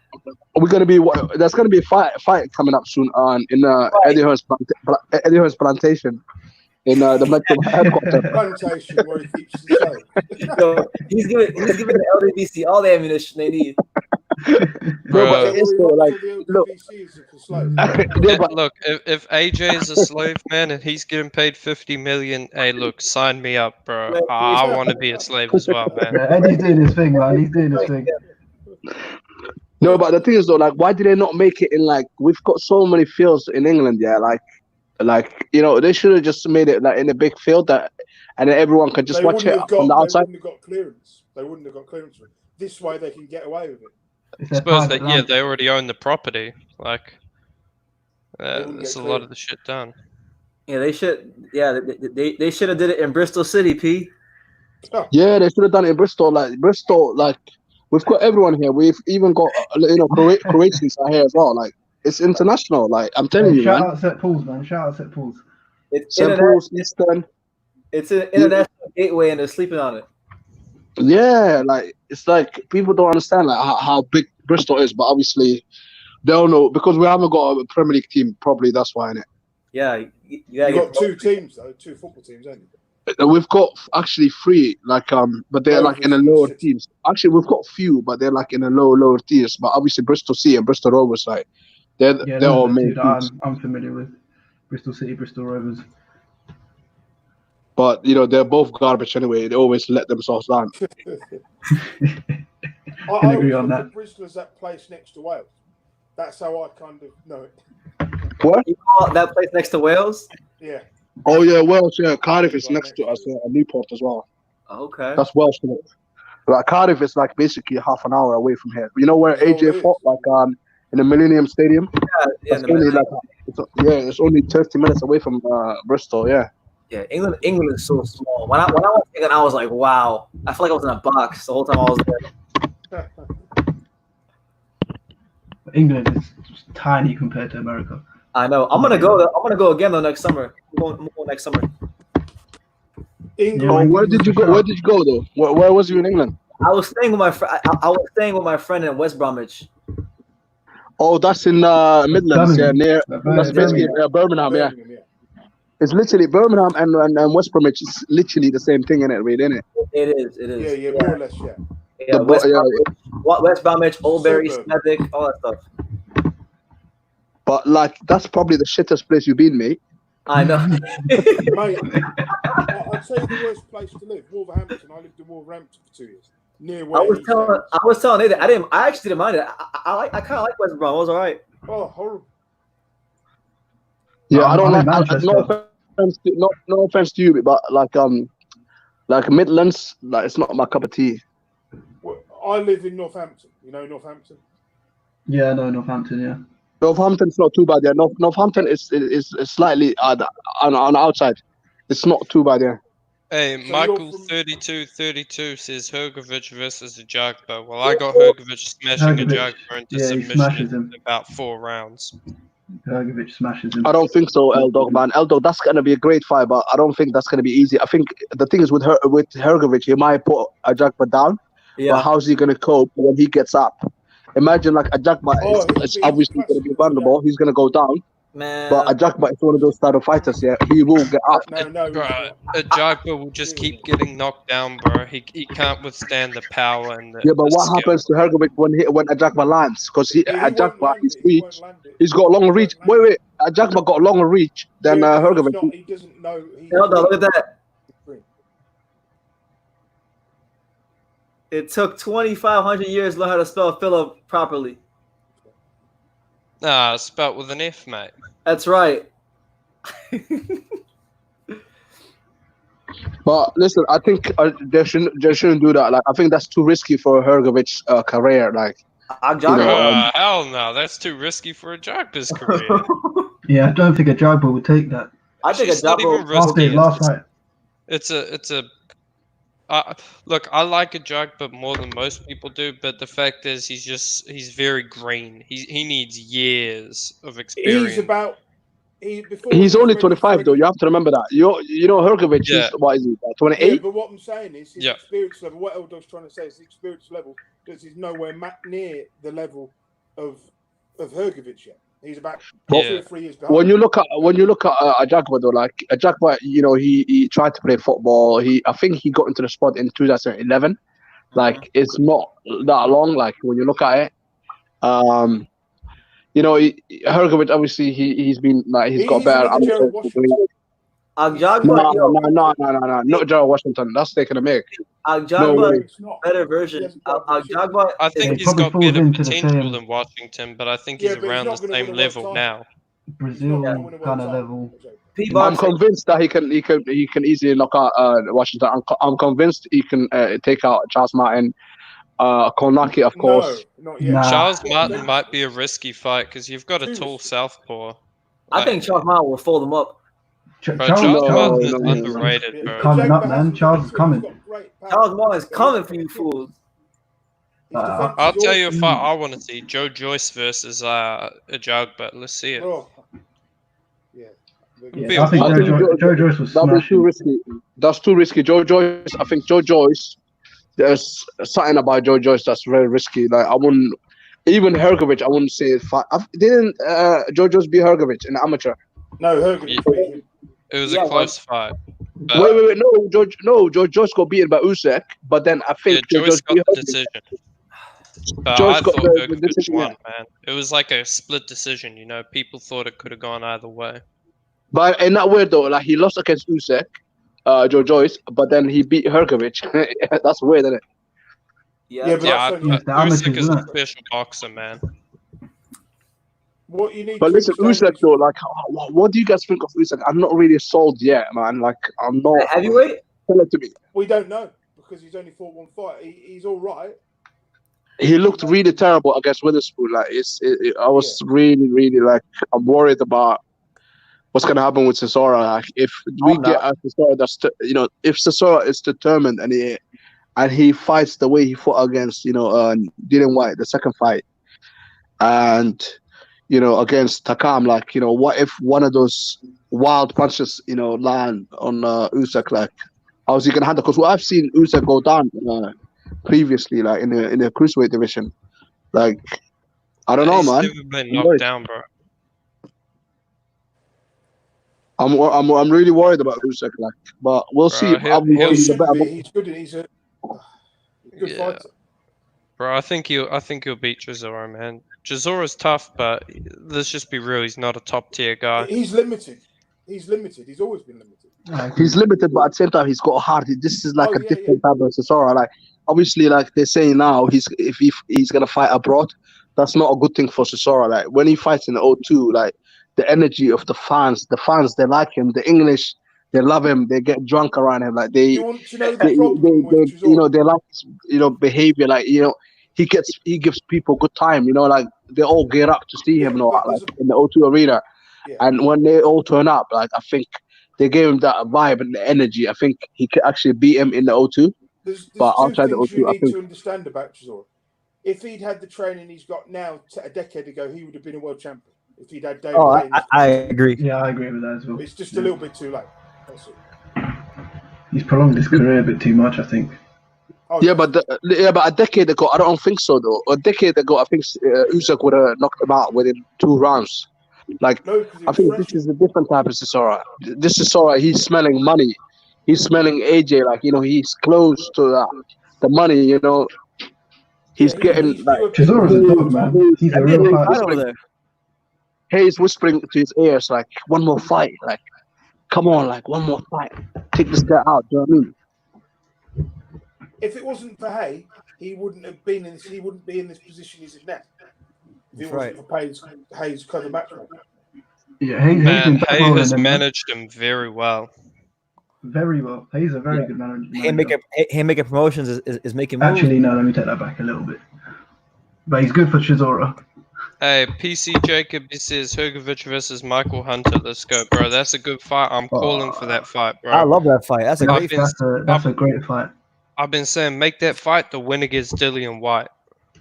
Oh, man. I agree with that. Hergovic against what? Against Hunter? Yeah, man.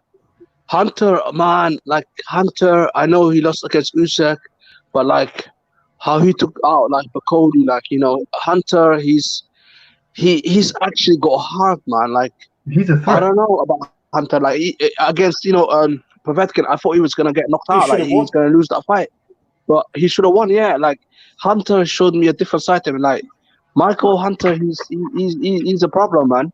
I think with Hergovic, his name, he could be a problem for him. He's the boogeyman of the heavyweight division, according to Eddie Hearn. I agree with that. Yeah, I definitely agree with that. Bro, I'll say this about him, man. Like, good boxer, but if he fights Hergovic, he's gonna get caught. I don't think he'll be able to get back up. Good night. Because let's just be real, Hergovic cuts the ring off very well. Knows how to set his right hand up. He'll cut the ring off. He'll catch Hunter. Like, Hunter's stamina fades. Quite badly.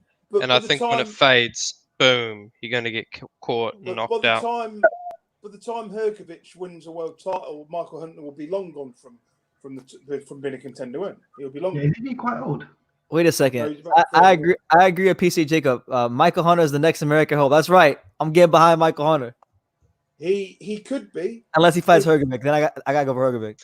Yeah, facts, bro. I was gonna say, man, like because he didn't come. Listen, what about Jared Anderson? Jared Anderson. He's a long way away. I like Jared Anderson, but he's got a long way away. I'm not sure about Anderson. I'll be honest with you. Like, I just haven't seen enough. Yeah, the last fight I saw of him, he fought some morbidly obese guy. And you're gonna see that for about 5 to 6 more fights. Yeah, man. Top rank. Nobody's mentioned real nice George Who? The great George Arias. Oh no! Don't say George Arias.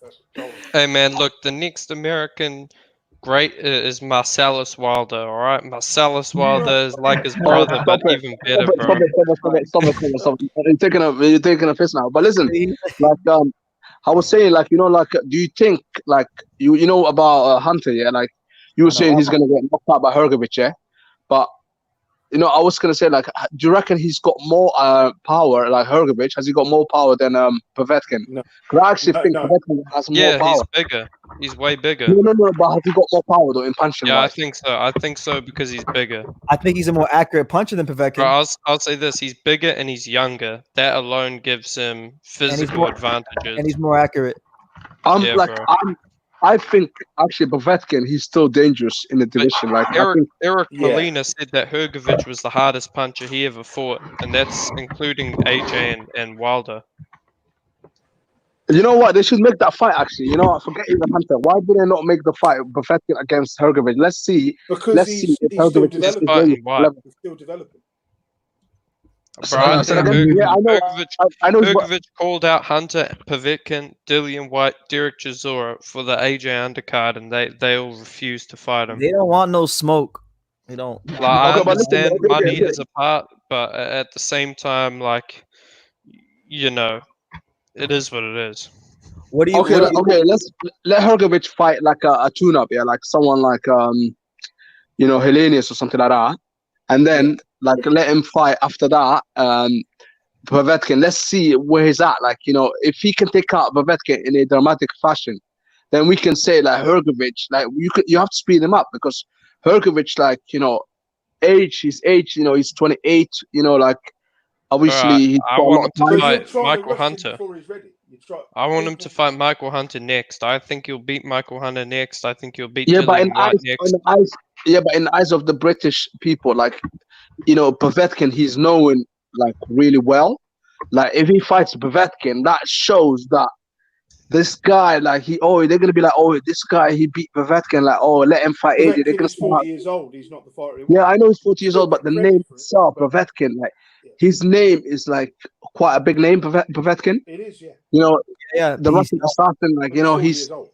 I know he's 40 years old, but come on, look, Wilder he fought Ortiz, like nobody said nothing about that, like if Hrgovic, should. I think Hrgovic should fight Povetkin. Hunter, he's not gonna get anywhere. Hey, PC Jacob says, "Our dog Dubois will knock your guy out." There you go with that bullshit. Man. There you go with that bullshit. I was gonna say, I respect your opinion, but truth be told, I don't respect your opinion, and I don't respect you either. So, I'm gonna tell you, man, straight up, Hrgovic is like Dubois is gonna have a huge influence on boxing, man, because. I think Dubois might be the most influential boxer in British history when it's all said and done, because when Hrgovic knocks him out in their title fight, man, there are going to be a lot of British people calling for the sport to be banned. It's going to be that brutal, bro, that the sport might get banned in Britain. That's right.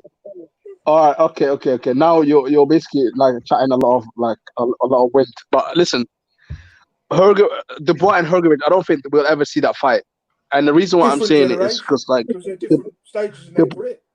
That's why. No, we'll see it one day. We'll see it down the line. Yeah, but okay, probably we're gonna see when Hrgovic is old, and when Dubois beats Hrgovic, people are not gonna give Dubois any credit. They're gonna be like, he beat a 40-year-old guy. That's what they're gonna say. Like, look how we're talking about Povetkin. Like we, you know what I mean? Like they're gonna say that, he beat an old guy. Like. No one's gonna give Dubois any credit unless when we look back at Filip Hrgovic's career, we're gonna go, damn, that guy really came in here, knocked out Dillian White, knocked out Anthony Joshua, knocked out Tyson Fury, when they're all old. Knocked out Daniel Dubois. Facts. killed a Jugba, just straight quarter body on his record. All facts. And then lost to Dave Allen. Nah, that's taking a piss. Nah, he didn't lose to Dave Allen. But I mean, we're gonna look back at him, I think, as another Klitschko brother, man. Like a dominant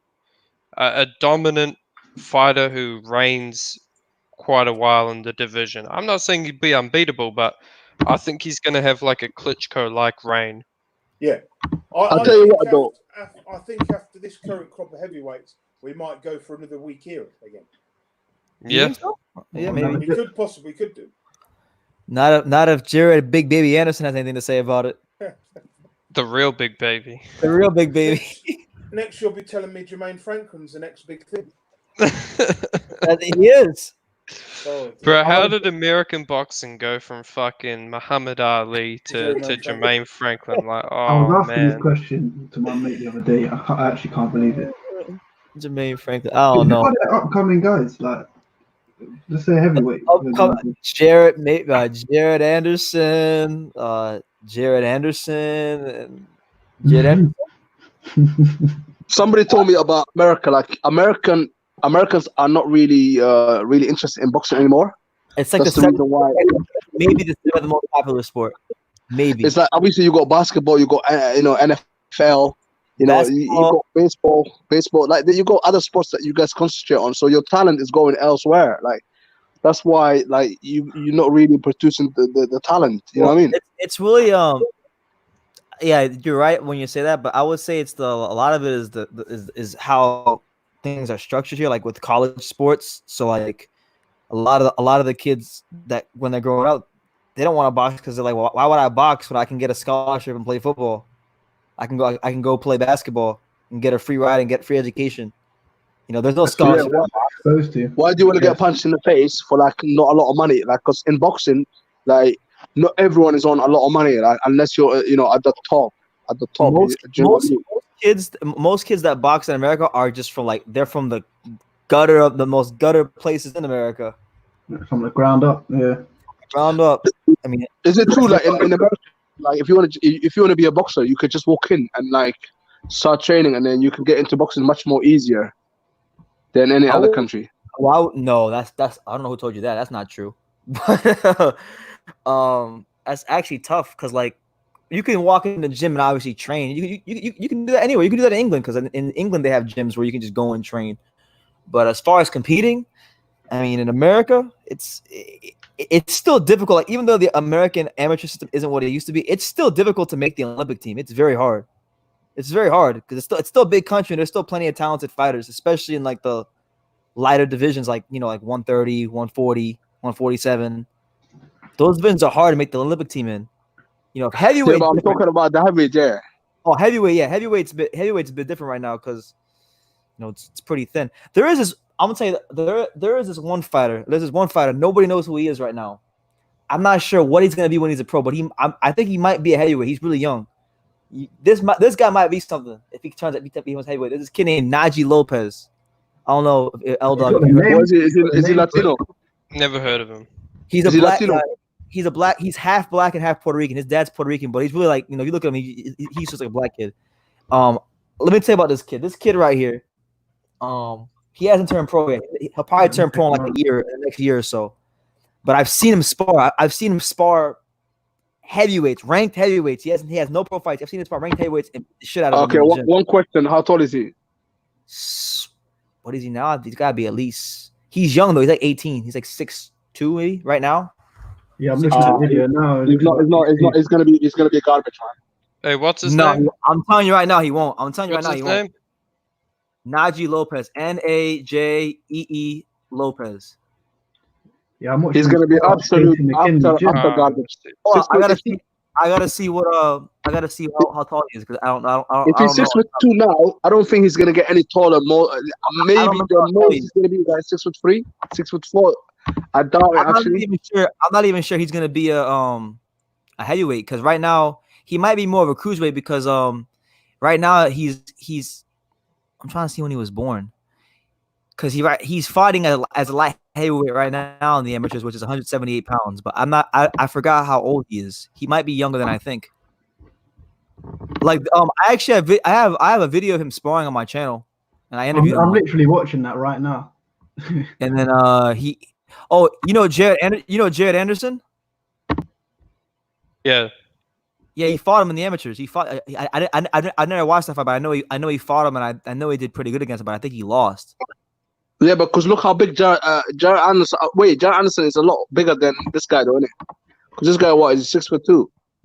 I don't remember how tall he is, to be honest with you. I just know Jared Anderson's 6'4".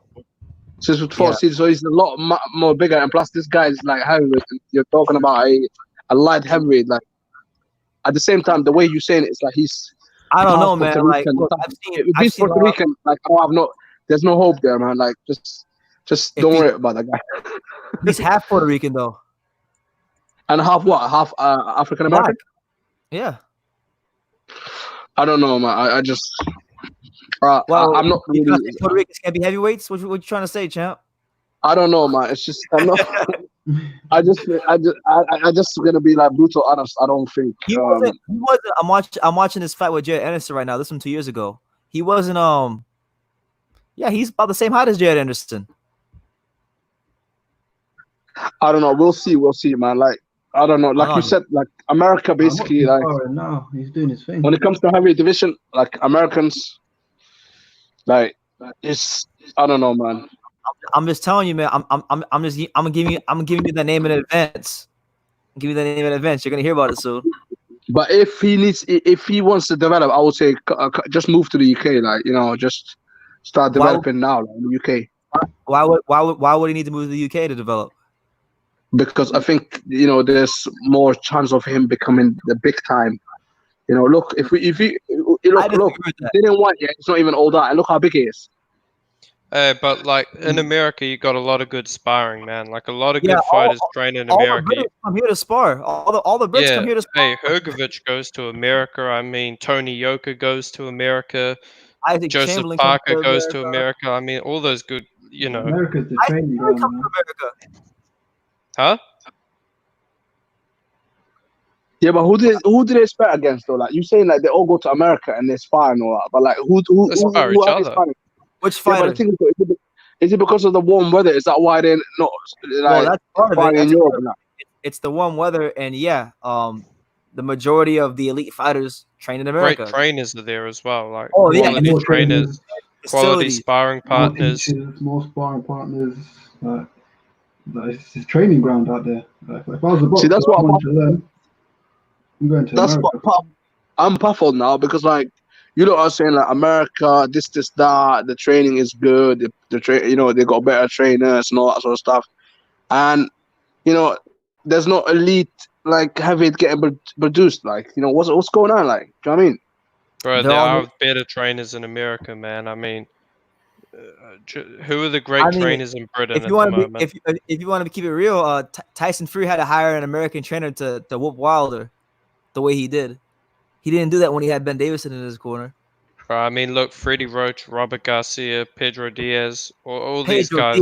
Oh my God! All these guys are in America, bro. McKinley, Stacey McKinley. I mean, Ronnie shit. Shield, Kevin Cunningham, Manny Robles. But I think to answer your question, Pep, with the UK, although we've got like a good crop of boxers coming up, that's because that's our second sport mainly. But in America, even though they're lagging behind in terms of competition, there's a lot more boxing trainers, sparring partners, boxing gyms out there for people to go out and get the work that they need. So, I mean, in LA alone, like just in LA, I went to LA a couple years ago. In LA alone, there's like 10 boxing gyms, probably like 13 boxing gyms in LA. Then basically, like you guys should have like obviously you got the talent like the lower weights, but the heavyweight like this. Like I'm still baffled. Like you got all that, facility and the good trainer, but nothing is coming out. Like there's no, like, what I mean. The country got what 300 million, and like I'm sure you can produce like at least about 10. Hey, come on, man. What do you mean? I mean, heavyweights. Because I was gonna say like Teofimo Lopez, Virgil. No, I'm talking about heavyweights. I really said it. I said the lower weights like it's popping like. It's good, but I'm saying like the heavyweight, like what I mean. It's just not our time right now. We'll have our time again one day. It's not our time right now. Right now, like it's Europe, man. Like Europe and UK got probably the bulk of the heavyweights, but I mean, America's still the place to train. And I mean, yeah, there's still plenty of fantastic fighters being produced, just not heavyweight. You know that guy Kovalev, Eldok. How good is he? Who? Is it Kovalev? I don't know if I'm saying his name. Look, yeah. he's technically Jalalov. He's technically pretty good, but I mean, he lacks heart. Joe Joyce beat him up and really pressured him. It looked like he wanted to cry in the ring. But obviously, that's the amateur, isn't it? Like. I know, but this was at the Olympics. Like, you're supposed to fight your ass off at the Olympics, man. So it's garbage, yeah. I don't think he's garbage. I just think like guys who can pressure him will have some success against him. I mean, he's big, he moves well, and he's got good power, southpaw. But I just think some of the guys might have too much durability and heart for him. You know. Where's he from again? Uzbekistan. Aren't they all? Yeah. Oh, Eldog, you forgot to we forgot to name Buddy McGirt. Yeah, Buddy McGirt, he's also a good trainer, man. Joel Diaz, great trainer, you know. Yeah, I mean, I wouldn't qualify this guy as a great trainer, but Yoel Judah. Yeah, Yoel Judah. I mean, Mayweather Senior. Mayweather Senior. I mean, this goes on and on. John David Jackson. Yeah, I mean, like all the great trainers, all the great gyms are really in America. There's some great gyms in the UK though. Yeah. Yeah, the UK, like obviously, like there's great gyms, but the way you guys talking about America, like America is good, but I don't know, man. I think you guys will have a person coming through that. I think, like you said, they have to invest into the colleges at early stages, like.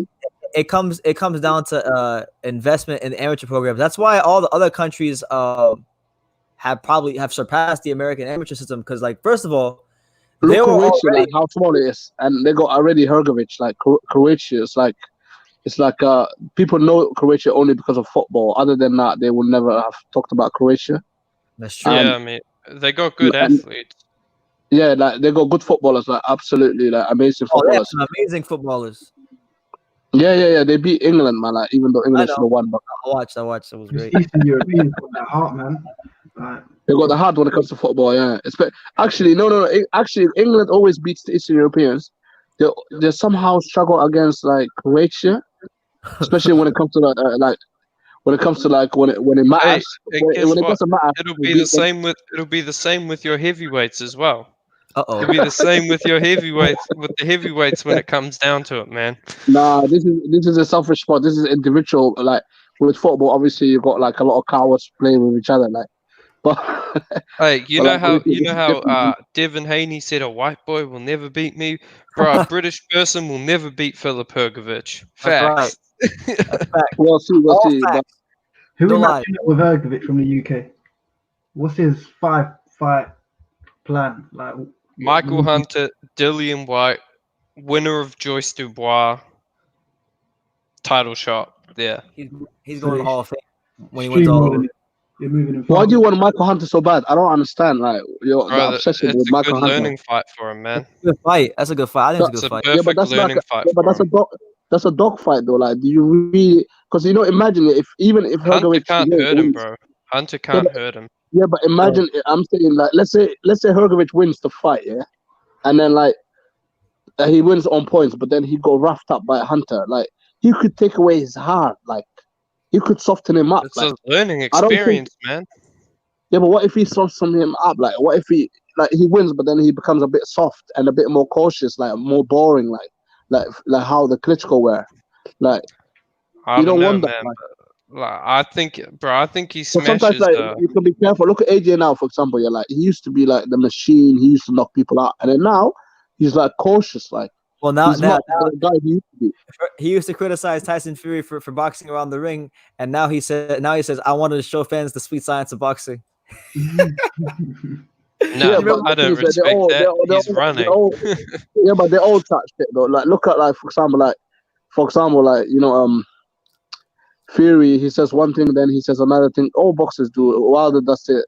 AJ does it. They all do it, innit? Like, yeah, it's part of the sport. It's part of the sport. Yeah, they all chat shit. They're best friends. Like, Wilder might call AJ a coward. Like, AJ might do the same thing. Tyson Fury, he FaceTimes AJ, calls him a bum. Yeah, we know. Like, Tyson Fury loves AJ. We know that already. Like, whenever I watch his Instagram when he does his little training, like at 9 o'clock, whatever time he trains, in the morning. Oh, training right now. Yeah, I think he's finished by now. Yeah, he only does it for like 45 minutes, but like he says, like, oh, let's go for the AJ muscles. Like, let's do the weightlifting now. He always talks about AJ. Like, he says AJ's name a lot. Like, and he previously mentioned how big his down below is and all that sort of stuff. Like, he loves AJ secretly. Like, he said, you know what I mean? I'm suspicious, man.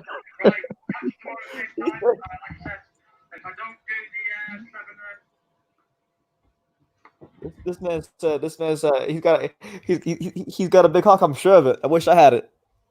That was ridiculous. Yeah, I mean, I think AJ will actually beat Fury, but it'll be a great fight. Yeah, I think like that fight, it all depends how they all go about it. What Fury is trying to do is Fury is actually a smart guy. People actually think he's not smart. He's actually like he's trying to befriend AJ now. He's already starting the way he talks. Like if I was AJ, don't be friendly with him. Like, stay away from him. Don't let that charm, like, you know, like, don't let him charm you up. Like, that's what he done with Wilder. Like, AJ, he's gonna rip AJ a new asshole. He's gonna whoop Anthony Joshua when they fight. Fury, like he tries to be smart. Like you know, with Wilder, he was too friendly with him. He was saying the way he was saying, like, oh, I'm gonna knock him out. This that. Like, he was saying it as if he doesn't, like, he's not gonna do that. Like, he's joking about, and he actually done it. But like, he you know, AJ just needs to take him serious. He needs to see him like an enemy. Like, you know, like, he needs to see him like the way he's seen Klitschko, like, in that type of eye. Like, don't see this guy as a soft guy. Like, see this guy as like as an enemy. Like, this motherfucker, I'm gonna beat the shit out of him. Do you know what I mean? I want to see more. I don't want to see no more of this political Sky Sports corporate bullshit. I want to see the real Anthony Joshua. I want to see the dude from the Drum Miller press conference come out. Yeah, they need to release that, man. I'd pay £20, anything for that. Yeah, man. Yeah, but then you got Lucas. You got all these makes that is behind him, though. Like, he's too corporate. Like, you know, bro, he's making a lot of money from endorsements. So if I were him, I'd just keep playing the good boy, man. Yeah, man. And the armor, like, you know, you got these makes like behind him, like all these makes. People always look at his purse, the money that he makes through the fights. He's actually making a lot of money through these, like, Dr. Dre beats. Like, there's so many endorsements that he's got, man. It's too much, man. I'm trying to see the landlord, though. I want to see the landlord come out for the Tyson Fury fight. That's what we need. We need a landlord. I think it will come out. You know, it'll be a great fight. I can't wait for that, because I think Tyson Fury's gonna bring him out of it. I know Tyson Fury, like, he doesn't behave, so Tyson Fury. What I like about Tyson Fury is like he can't get told what to do, so he will provoke him. He will bring it out of him. Yeah, but I think Tyson Fury is gonna mentally ruin him before the fight even starts. I'll be honest with you. I don't think that's good, though, because you know why? Like, with AJ, you need to be mentally ruined. Like, AJ needs to be angry. He's that type of guy. Like, with Dominic Brazil, when Dominic Brazil said something to him when they were outside, he was walking up to him and saying, "Who you chatting to? Like, who you talking to?" Like, do you know what I mean? Yeah, like when Dillian White was talking shit to him, you know, he does better. Yeah, I think that's a good thing for AJ. I want Fury to start talking to him like that. I want Fury to say, like, "Oh, I'm gonna knock this guy out. I'm gonna knock you out." Yeah. You know, I want him. Yeah, but I want him to say that, because you know why? That is actually in favor of AJ. But if Fury doesn't talk like that, if Fury is being too nice. AJ might piss his pants if someone says they're gonna knock him out, because he's a big pussy, man. Yeah. Whatever. No, I like AJ, man. I'll be honest. I mean, not the most entertaining guy outside the ring, but oh my god, stand-up guy, great fighter. Great fighter. Okay, so who's entertaining there? Who's so entertaining outside? Who's so entertaining? Who do I like Usyk, bro. I think he's funny. Oh, he's but he doesn't speak English though. This is the thing. I don't understand him. Like, no, but what I'm saying is like, look, just AJ. Nothing about his personality makes me super interested. But look, he's a great fighter. He's not a good fighter. He's a great fighter. Matchroom Boxing put out a whole compilation of Anthony Joshua post-fight interviews, and I'm like, oh my god, am I really sitting here watching this right now? It was 45 minutes of cliches. Yeah, like even Errol Spence. I like listening to Errol Spence's shit talk, man. Oh, I remember when he said Sean Porter couldn't sell out a family dinner. That shit was funny. I remember when Earl was live on YouTube or on Instagram, and somebody asked him about Terence Crawford, and he said, "Man, I ain't scared of no nigga from Nebraska." I lost it. I lost it when he said that. I mean, like, who's funny who's entertaining from the UK? I say Fury is entertaining. Dillian White's quite entertaining. That's right. Oh, Dillian White's hilarious. Dillian White's jokes. Yeah, when he said, Dillian White. Dillian White. Yeah, you know that guy. He's not his brother, isn't he? Scott. Something Scott is his name, isn't it? Lamar Scott. Lamar Scott. Yeah, whoever. Lamar Scott is Lamar Scott. Like, apparently, like, there's rumors circulating like that's his husband. They got married in America when bro, that sounds like something that came off of BFTB, bro. Oh, he's doing a good job. That sounds like something that came off of BFTB, bro. Hey, P-Boxing, be honest here. Where'd you hear that? No, but the way where'd you hear it, P? Go look at his videos. Like, I always listen. Where did you hear it? Listen. I listen to BFTB a lot. Yeah. They're either brothers or really close friends. But listen, the way like the guy is, like, obviously, like, who is Scott? Like, one time one of the IFL Umar, like, when he was interviewing him, like, when Dean White was getting interviewed, like, he didn't want to answer a lot of the questions, and it makes me suspicious about Dean White. Like, that's why, like, hey, I'll say this: BFTB is fucking Wilder's gay lover. Nah, you go too far now, man. You need to go to the graveyard. Look, BFTB won't even debate me. All BFTB will do is go, "It's fucking L Dog," like, and then mute me, play some music, and then do a psychotic. So yeah, but you have to understand, like, that channel to me is really entertaining. BFTB, like, I like BFTB. Like, I even got a wrench on his channel. Like, you know, when I go to his channel. Yeah, like, he's BFTV. He actually knows a lot about boxing, but at the same time, you know, it's his own channel. He can run it the way he wants to run it. He don't know shit about boxing, bro. He's busy saying Mike Tyson's resume is shit and Wilder's resume is legendary. Boxing. Did you see when I went on the graveyard? No, I need to check back. Is it on your thingy on one of your videos? I didn't want to give him no clout because that's what he wants from me. He wants me to give him clout because yeah, but he's already got clout though, like, Brandon. He's got 3,000 subs. He got no bro, he ain't got true school clout, man. He ain't got Evander Holyfield. Yeah, but he hasn't got, like, he's got like nearly 4,000 subscribers. But when he goes live, like, there's like sometimes 200 people watching his live for some reason. He's not on his live. I give him that. But I mean, but the thing is, but the thing is with him, the reason why is because the LDBC is a big corporate, and they help each other. Like, they got, like, cult, man. The LDBC is a cult. Pretty much. It's basically you know what the LDBC is basically. Yeah, you got like everyone got a schedule. You got time. You got like a KQKC like coming on 7. Why, you never heard of him? I know all these. Listen, I know all these guys. The singing OG. He comes on like 7 in the afternoon for us, in the UK, which is like 6 hours behind you guys. Yeah. We're 6 hours behind you lot. So and then after that, Blue Blood. I don't know if Blue Blood is part of the LDBC. Blue Blood, he is. No, I don't think actually Blue Blood's not LDBC. He's associated with them, but I don't think he's part of. these guys are part of the LWC. It's like a Wu-Tang Clan. No. Capadonna's in the Wu-Tang Clan. No, he's the new media. They class us the new media, innit? You know what the new media is? That's what they class us like. Like you guys call yourselves as a YTBC, but the thing is though, even LDBC is YTBC to be honest. Like everybody is YTBC. Everybody is YTBC because it's to do with boxing, right? Yeah. But then you got like people like Ego and Dante boxing. I'm gonna start my own community. Boxing, Ego, Dante's boxing, Blue Blood, they all just spread narratives, bro. They're different, like yeah. That's what I'm saying. Blue Blood is his own, but he's associated with LDBC, but he's not. LDBC, Blue Blood's a liar, bro. I ain't got no respect for Blue Blood. I'm gonna start my own. You know, Fred Barbershop, he's not LDBC either. He's separate.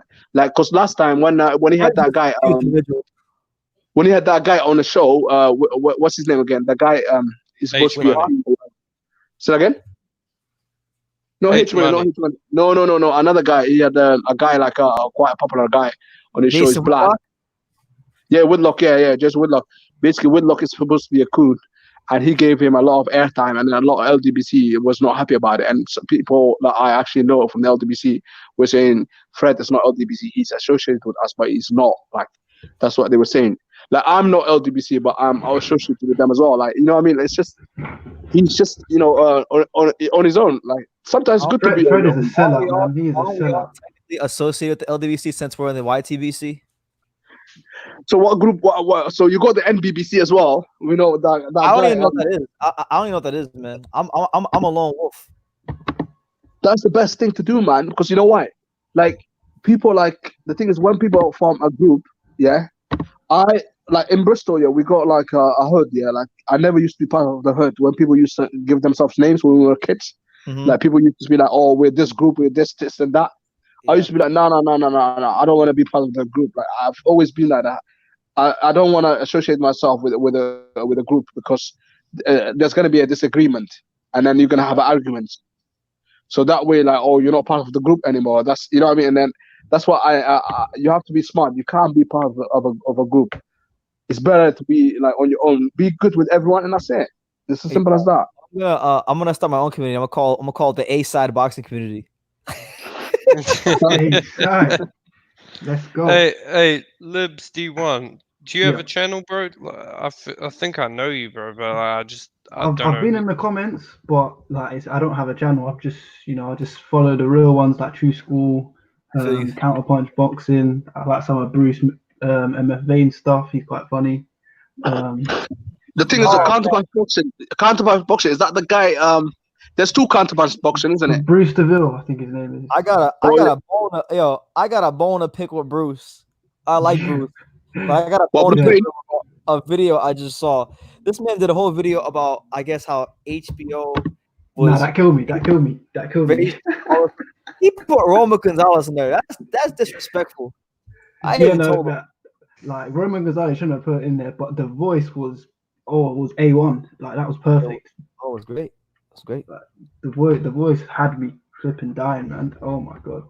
Yeah, but Bruce Wayne, yeah, he's one of those people. Yeah, he does things to get a reaction, and like sometimes you don't give him any notice. I think he was talking about Ring IQ yesterday as well, and he was saying that people like always copy me. He was saying that like that YB, the English dude, the last LDBC. YB. Shout out to YB. I like YB.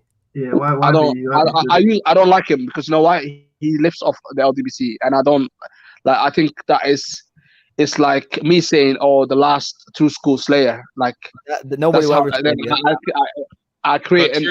True School isn't a community. True School is a narrative. I think he does it. Like, True School is not a community. True School is a way of life.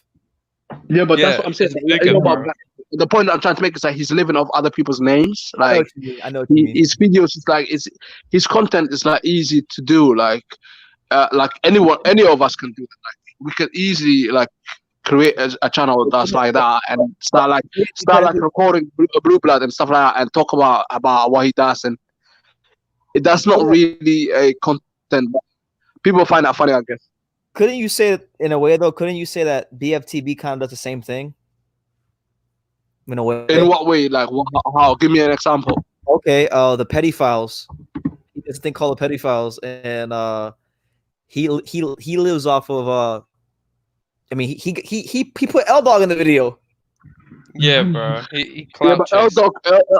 L Doc is basically to BFTB. L Doc is a racist, but like you have to understand, like when it comes to someone like BFTB, he's American. Like Black American, they struggled a lot, like through unfairness.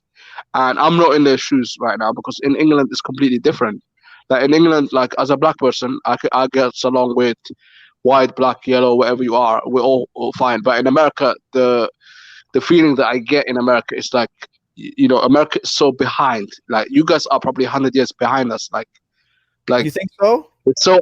I think so. Yeah. Like I can have like a.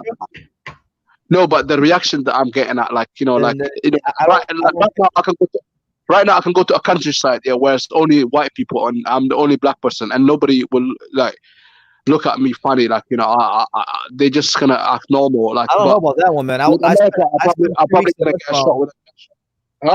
I spent 3 weeks in West Brom, and I'm not black, but I'm not white either.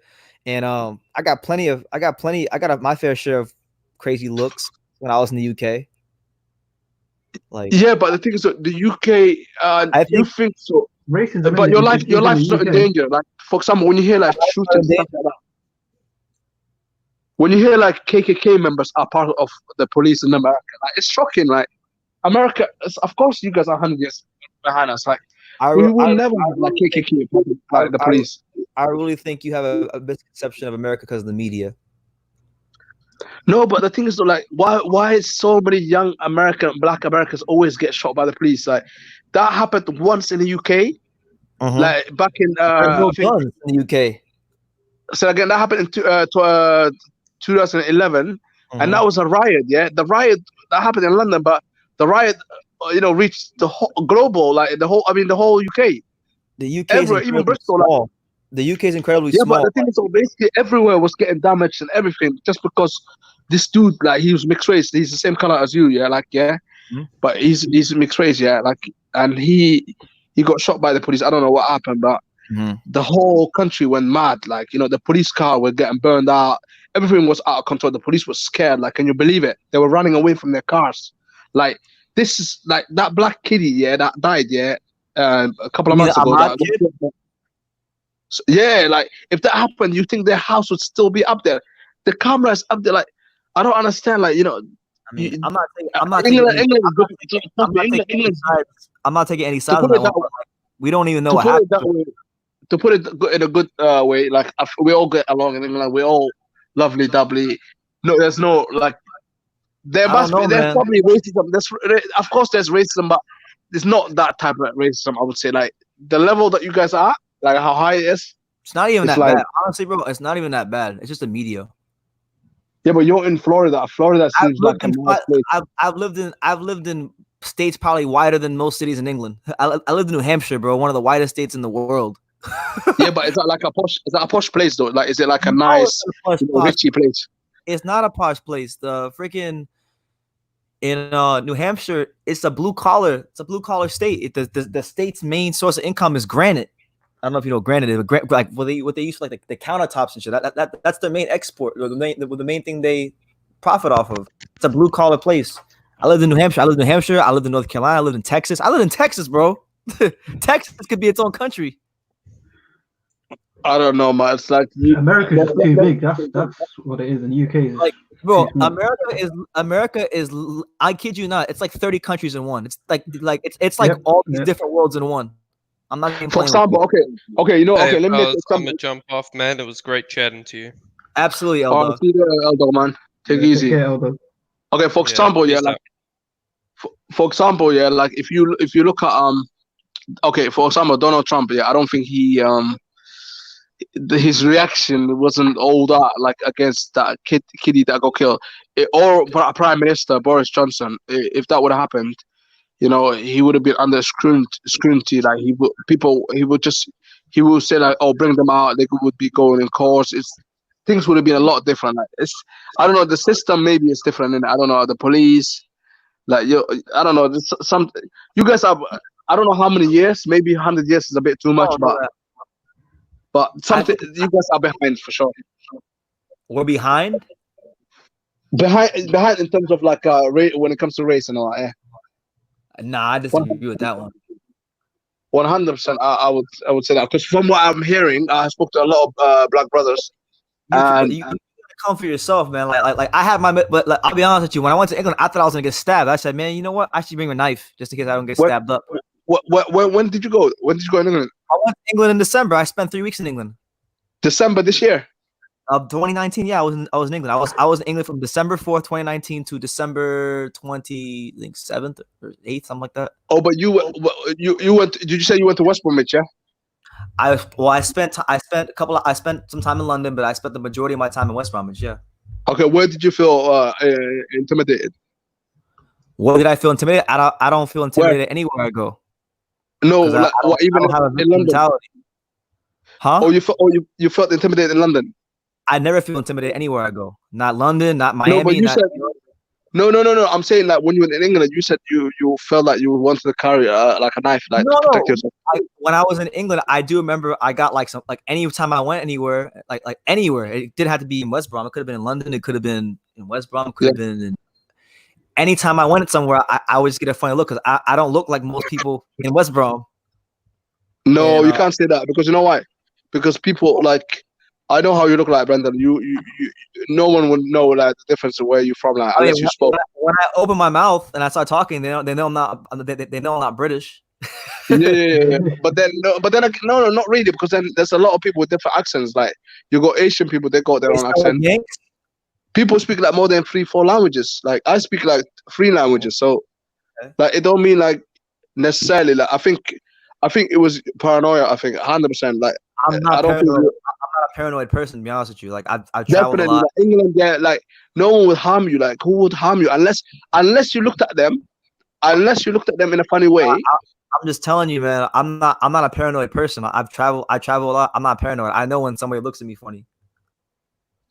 I think maybe it was just about time. Sometimes I get like funny looks, but it don't mean like this person, you know, they want to fight you. You think they're looking at you funny. It's that type of way. But if we're talking about people looking at you funny, one person said, "You just look like a shady dude." Someone said, "You just look like a shady dude." Hey, I appreciate the honesty. I'm not a shady dude, but I guess I look like one. Apparently. Yeah, but listen, though, brother, you look like one of those people. Like, oh, you're about to rob them. I look like that. No, I'm joking, man. You look like a good guy, man. Like, to be honest, I don't think like. I just think you was in a different environment. You thought like different, like, you know, you thought like, oh, something's gonna happen. Like sometimes you can feel like that, but not necessarily. I just know I got looked at a couple times. I never felt in danger. I never feel in danger. Exactly. So, like you said, I don't think like. In London, maybe I can understand if you feel intimidated, like, because sometimes London, there's so much stabbings going on in London, but that happens within the gang members and all that. Like when you're around the hood, we've had like a more deaths than in New York. I'm from London. Yeah, remember like last year, yeah, and the year before, there was so much deaths like due to stabbings. Remember that? Yeah, it happens every day, man. Every day. Yeah, people getting killed like every single day, yeah, and they were saying that it's worse than New York. They were saying, innit? Well, I mean, for me living there, from what I know, especially from my area, South London, it's mainly just to do. If you're a normal person, you don't have nothing to do with the roads or bad things or anything like that, then you're fine. But if you're involved in that life, then yeah, you go and catch something. Yeah, but there was a girl that got killed last year. I think she was just walking on the street because, like, obviously a couple of gang members were like shooting at each other, and then you know she just happened to be just in the way. Like the girl, like it was an accident, you know, and she died. But look, at the end of the day, like London, yeah, like if for example, the reason why I'm saying it is because like in London, if you look at someone funny, they could say like, "Oh, what are you looking at?" Because I've been to London loads of times, but like in Bristol, people won't say what you're looking at. People will be like, "Oh, you're right, mate." Like they'll talk nicely, but it depends what environment, man. But anyway, guys, I'm gonna go, man. It's been lovely talking to you guys. Absolutely. And when you go live again, man? When you go live? Next live, I'm not entirely sure at the moment. I'm not sure. What you doing randomly? Yeah. I gotta get on the schedule, but it'll be soon. All right then, man. Well, have a good day. Are you okay with Raekwon now? Are you have you made up now with Raekwon? He was here earlier. He came on not this live, but the last live I did. He was here. He talked. He was actually rational. So that was pretty cool. No, he was here. No, I seen him earlier in the chat before I just jumped in. He's changed his name now. We're all right. Yeah, he's changed him to like a brother boxing talk. Brother boxing talk or something. Yeah. Yeah, brother boxing talk. Yeah, I heard. I have no issues with Raekwon. It is what it is. Apparently, he lives in my area, so I he lives in my area, not too far from me. I'm glad that you guys are doing good, but I like to fix bridges and stuff like that. Like, I just hope one day like everyone can get along, including the YTBC, the LGBTC. I mean, I don't think that's gonna happen, but hopefully. YouTube just filled with so much opinions. It's just so much opinions, man. I think you can have your opinion, but just at the same time respect each other. And people just, I guess it is what it is. It's supposed to be give and take, but with YouTube, it's always people just want to take. They don't want to give, but it is what it is, though, innit? But anyway, I'm out, man. I'm shooting, man. All right, man. Take care, man. All right, cheers. See you later. Bye. Cheers. Yeah, what's up, man? Yeah, man, I'm good, bro. Well, I want to ask you a question about Riddick Bowe. I was watching some old fights of Riddick Bowe last night, and literally that fighter there, man, he was something special. He was something special. Yeah, bro. That's why, like, sometimes people ask me that, like, Brandon, who would win between?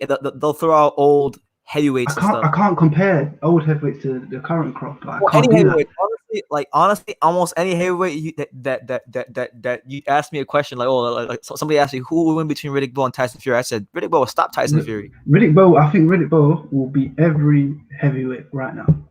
I think so. I think he'll run through all of them.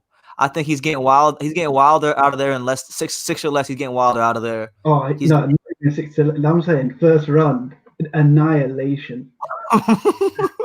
Annihilation. Yeah, man. The speed, the inside fighting, the jab. Oh, like I go back. I watched his fight with Jorge Luis Gonzalez 2 weeks ago.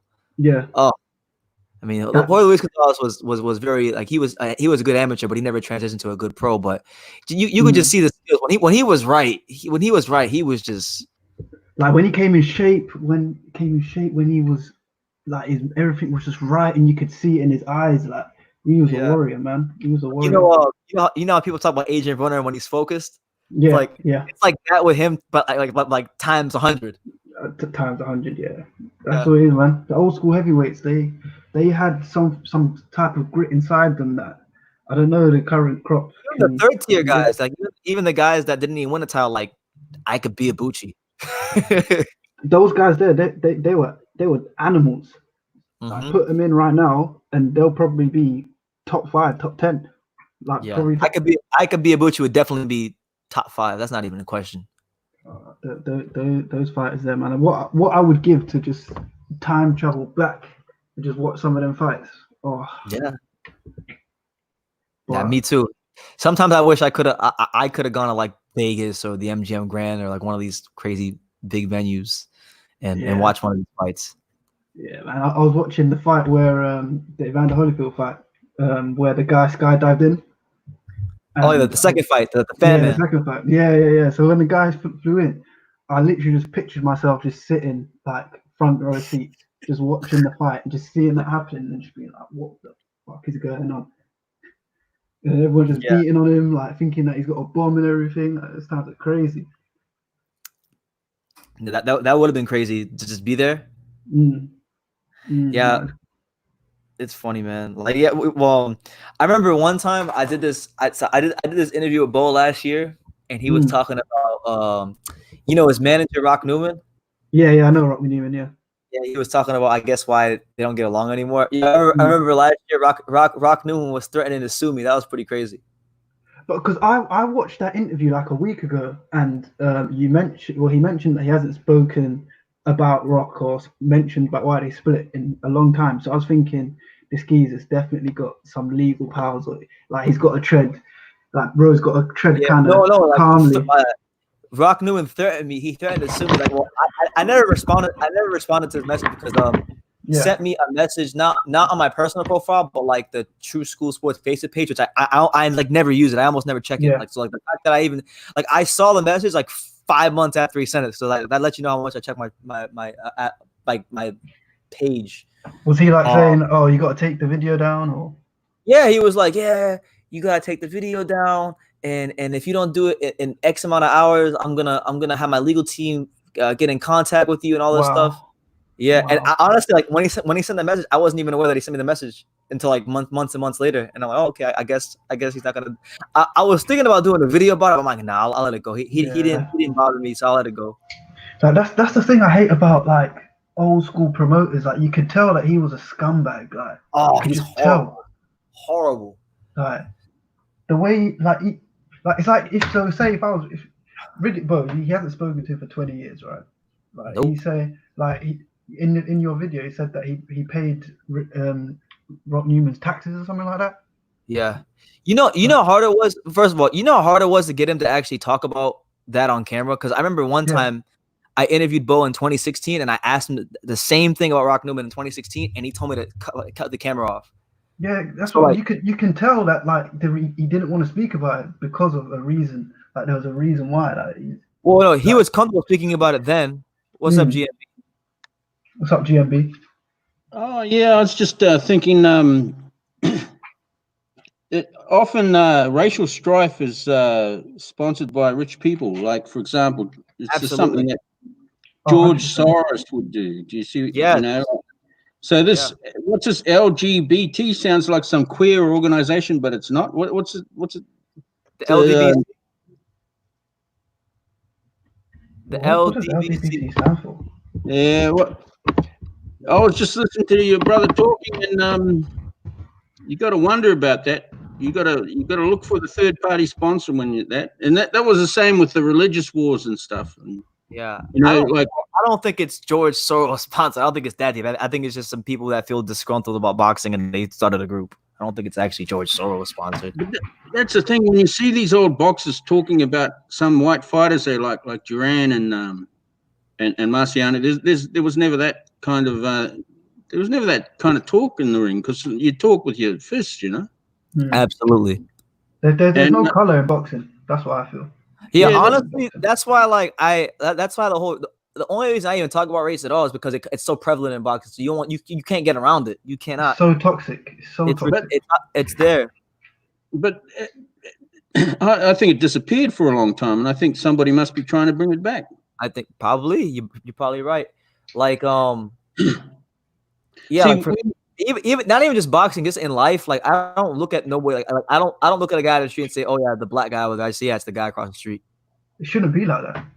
Yeah, well, I see. Like we now know in the CIA and all those guys, they don't work for the people, the security of the people. They don't do that. They work for the big shots. And we now know that they started the feminist movement. You know, and they always start. There's always good reasons behind these movements that they start. They're always good causes behind them. It's not that they're completely unworthy causes, but they weaponize them. Absolutely.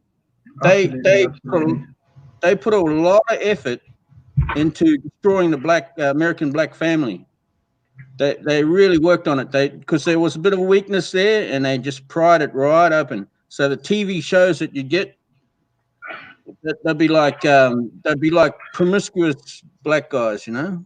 And the movies, the movies would be and then the feminists went and said, "Oh, the black man's hostile to the woman," and all this sort of thing, and then they built the welfare program towards getting the black man out of the house rather than in the house. You know, it's just a disaster. So we've got to have a bit of human feeling towards some of the problems these guys have because they've been under attack, and we're all under attack. You know, the whole virus one. By the way, I want to say shout out to P Boxing for the super chat. Thank you, man. Appreciate it. very interesting. What I wanted to say is, everybody with the whole virus thing, everybody's rights are under attack. Like I think they're. Oh yeah. 100%. That was a terrorist attack, you know. Like you know, when Fauci spends $5 million in China, in Wuhan, yeah, that's setting up the patsy. You know? Yes, yeah. That's crazy. The insanity too is like this is why I hate the media. Like I'm really growing a disdain for like mainstream media, not just with boxing, but just in general. You have to go and find your information now. Yeah, it's ridiculous because like people get so many misconceptions about everything. Like when I went to the UK, people were surprised that I'm an American and I'm not fat because and I guess over there they just show everybody from Texas. I'm like, yeah, there's 49 other states besides Texas. Not everybody from America is fat. Mm. And then like with the whole virus and whatnot, what they'll do is like they'll show you like New York City, the hospitals in New York City, and they'll say, yeah, everywhere is like that, and that's not true because you're in the Sunshine State. You shouldn't be worrying about it so much. I'm not. Like, I go outside every day. Yeah, well, just because these people are deprived of vitamin D and they couldn't fight their way out of a paper bag, let alone fight off a virus. That's right. Doesn't mean you guys in fucking Florida have to worry about it. You're getting plenty of sun. And then the other thing is they shot down the antidote. Now the thing is, it doesn't appear to be the antidote because the virus works so quickly. It deprives you of zinc, it deprives you of vitamin C, deprives you of vitamin D, and so even if you have this, if you don't have all the others sorted, maybe it doesn't work so good. But I'm talking to this lady, and when she couldn't breathe, she took one of those things. We made sure she had vitamin C. We made sure she had this stuff, and she took one of these HCQs. Hydroxychloroquines, and it cleared out her lungs. Now I don't like it. It makes her feel upset and bloated and all that sort of thing. But when we want to get it out of her lungs, that's where we go to. Is that the thing Trump's taking? Yeah. Now that was known as the antidote for coronavirus in 2005. Right. So the media is playing a double and triple game here. Oh, they made fun of him for saying it. They made fun of this, like, oh, he wants to drink Clorox. Yeah, I think candidate Trump to me was wonderful, but now he's too much being claimed by the bad guys now, I think, and so he's playing a kind of game where he supports it, but he lets Fauci demonize it. And Fauci, if I ever see Fauci, there's going to be violence, Yeah, join the club. Bang, that counts out, Yeah. So, but you always, it's not so much a war from China against the United States. It's really a war, the big shots versus the little guys, because they get lazy when they get rich, Yeah, that's true. And they get dynastic and they want to fuck with us. So. But anyway, should probably bring it back to boxing, maybe. You probably should. We were talking about Rock Newman and Riddick Bowe before you came on. But what I was saying is, Rock Newman, he's from what I could gather, like the thing is with Bowe, I asked him the question in 2016 about Rock Newman. He said, turn the camera off. So I said, okay, no problem. Mm-hmm. But when I asked him last year in 2019, he was like, he actually told me before we got on camera, like, yeah, I want to talk about Rock Newman. I said, you sure about this? Because last time I asked you about this, you didn't want to talk about it. He's like, no, we can talk about it. So I said, okay, if you say so. That's the content we need, man. Yeah. I didn't suggest it. He actually suggested it. So you're not giving away state secrets here? I'm not. No, I'm not giving away state secrets. He suggested that we do that video. It wasn't like me saying, yeah, bro, I want to ask you this question. Please, can you talk about Rock Newman? Like he suggested it.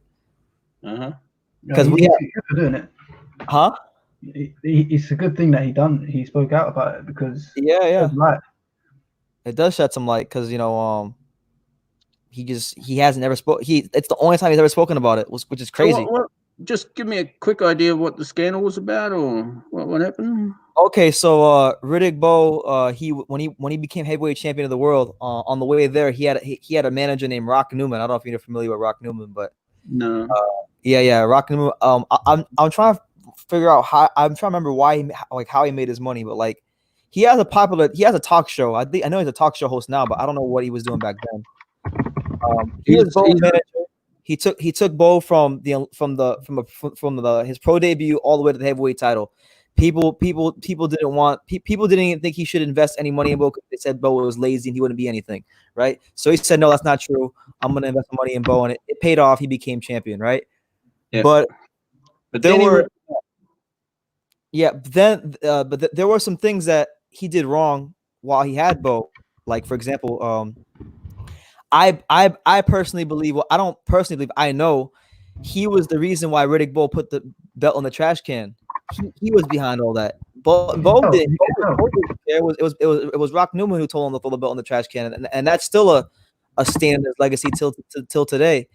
And then I guess like in the interview, what he said was the reason he doesn't get along with Rock Newman anymore is because I think there was something between.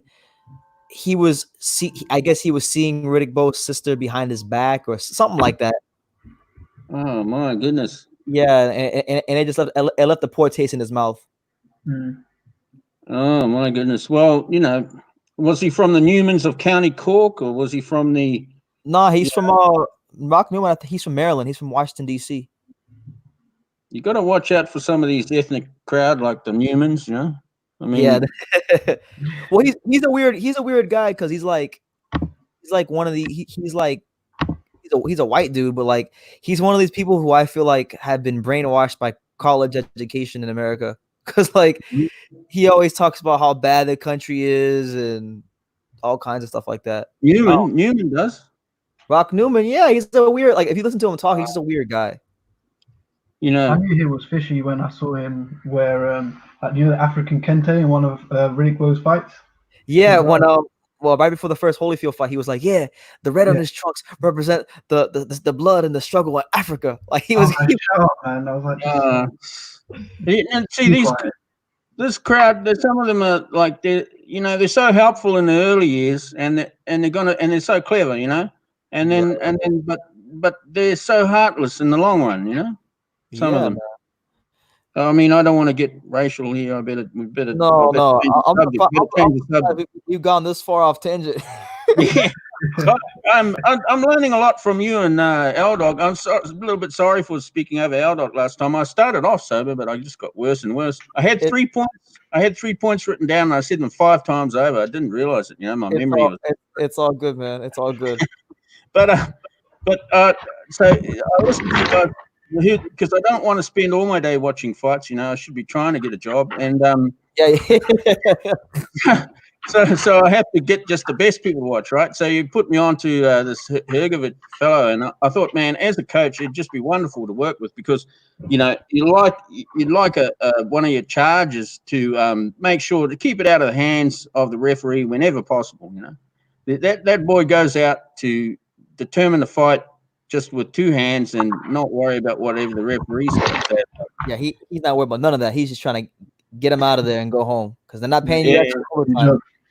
Very pleasing, And then like I was saying before, like it's 2,500 years, and he finally got the spelling of the name Philip right.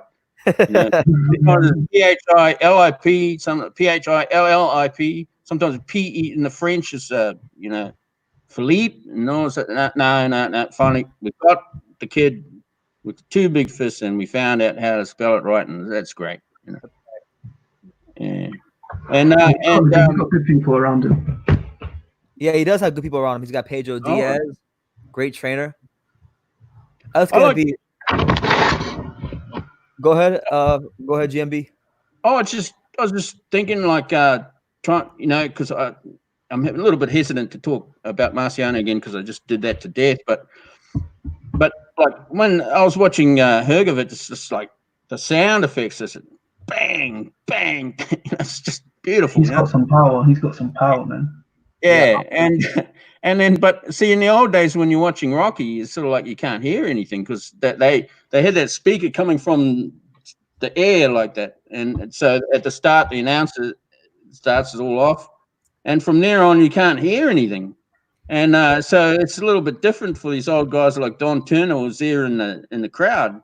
If they're hearing this smack, smack, smack, from the little man, they're going to register that. They're going to remember that decades later, right? So, but now Hergovic, we can hear it pretty good sometimes, you know. It's just bang. You know, yeah, great. I'm looking forward to seeing him train in person whenever he comes back down to Miami. That's going to be something to watch. Right. How's his English? You going to be able to interview him? Yeah, his English is pretty good. I mean, hell, his Spanish is better than mine. I saw a video on Instagram like a couple weeks ago where he was basically he was telling everybody to stay home and be safe and whatnot. And he said it in English and then he said it in Spanish. I said, "Oh my gosh." Wow. So he must have learned in high school, right? Yeah, I don't know. Well, the thing is that the gym that he trains at, it's in a very, very Hispanic area. Cause like there's certain parts of Miami. The further south you go in Miami, the less English they speak. So that not be a show of his dedication that he decided to learn the language of the place that he was going to train in? Yeah. Because everybody in that gym speaks Spanish. Like thankfully I have my dad there. Otherwise I'd be screwed. No, it's a smart business move as well. Going into America with DAZN. Yeah. Right. And so how old is he now? You say he's 28 or something? I think he's about 27, 28, something like that. Oh, very interesting. He's at a good age. I like the way Joyce sort of stepped up his game to fight him. That was great. Oh, and the Hergovic? Yeah. Well, he was really young when that fight happened. Oh, really? So that's an old. When Joyce fought Hergovic, that was in the they had this thing called the World Series of Boxing, which is like this. It was like this. It wasn't amateur boxing, but it was like it wasn't pro either. It was like semi-pro boxing that they had going on. And Hergovic was 19 years old when he fought Joe Joyce. Joe Joyce was 27 when he fought. Really? Oh, yeah. Interesting. Oh, I had no idea. I thought because it came up recently, and I thought, oh, it must be a recent fight. I never checked it out. No, that was a while ago. Right. What's the title on the start of your show tonight? What was that again? Oh, I went way off tangent because the title was I started off I was just venting about I was venting a bit about people in the YouTube boxing community and how I just feel like it's been very toxic recently because I took a 4-day break from YouTube. I never take breaks from like 4-day breaks. Like even if I don't put out videos, I'm always working on something. I took a 4-day break. I didn't work on nothing. I didn't watch no videos. I just got away from it, and then I came back. I'm like, everybody's so damn mad on here. So that's what I remember. It's like, what have you done for boxing lately? You know, like the shit. I ask quickly, what have you done for boxing? Like I hear everybody talking about Janet Jackson. What have you done for me lately?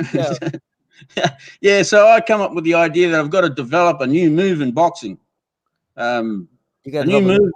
I call it the Mexican Snickers snatch, and that's where coach comes up to the Mexican, and when the Mexican reaches for the Snickers, the coach just and it looks like a backhand if you can even see it. Right? You're probably not going to see it except in slow mo, and then even then you're going to be watching it very closely when coach snatches bloody that Snickers out of that Mexican's hands, and really when the coach gets really good at it. Half of that Snickers is going to be chomping on before the fighter sees anything, you know.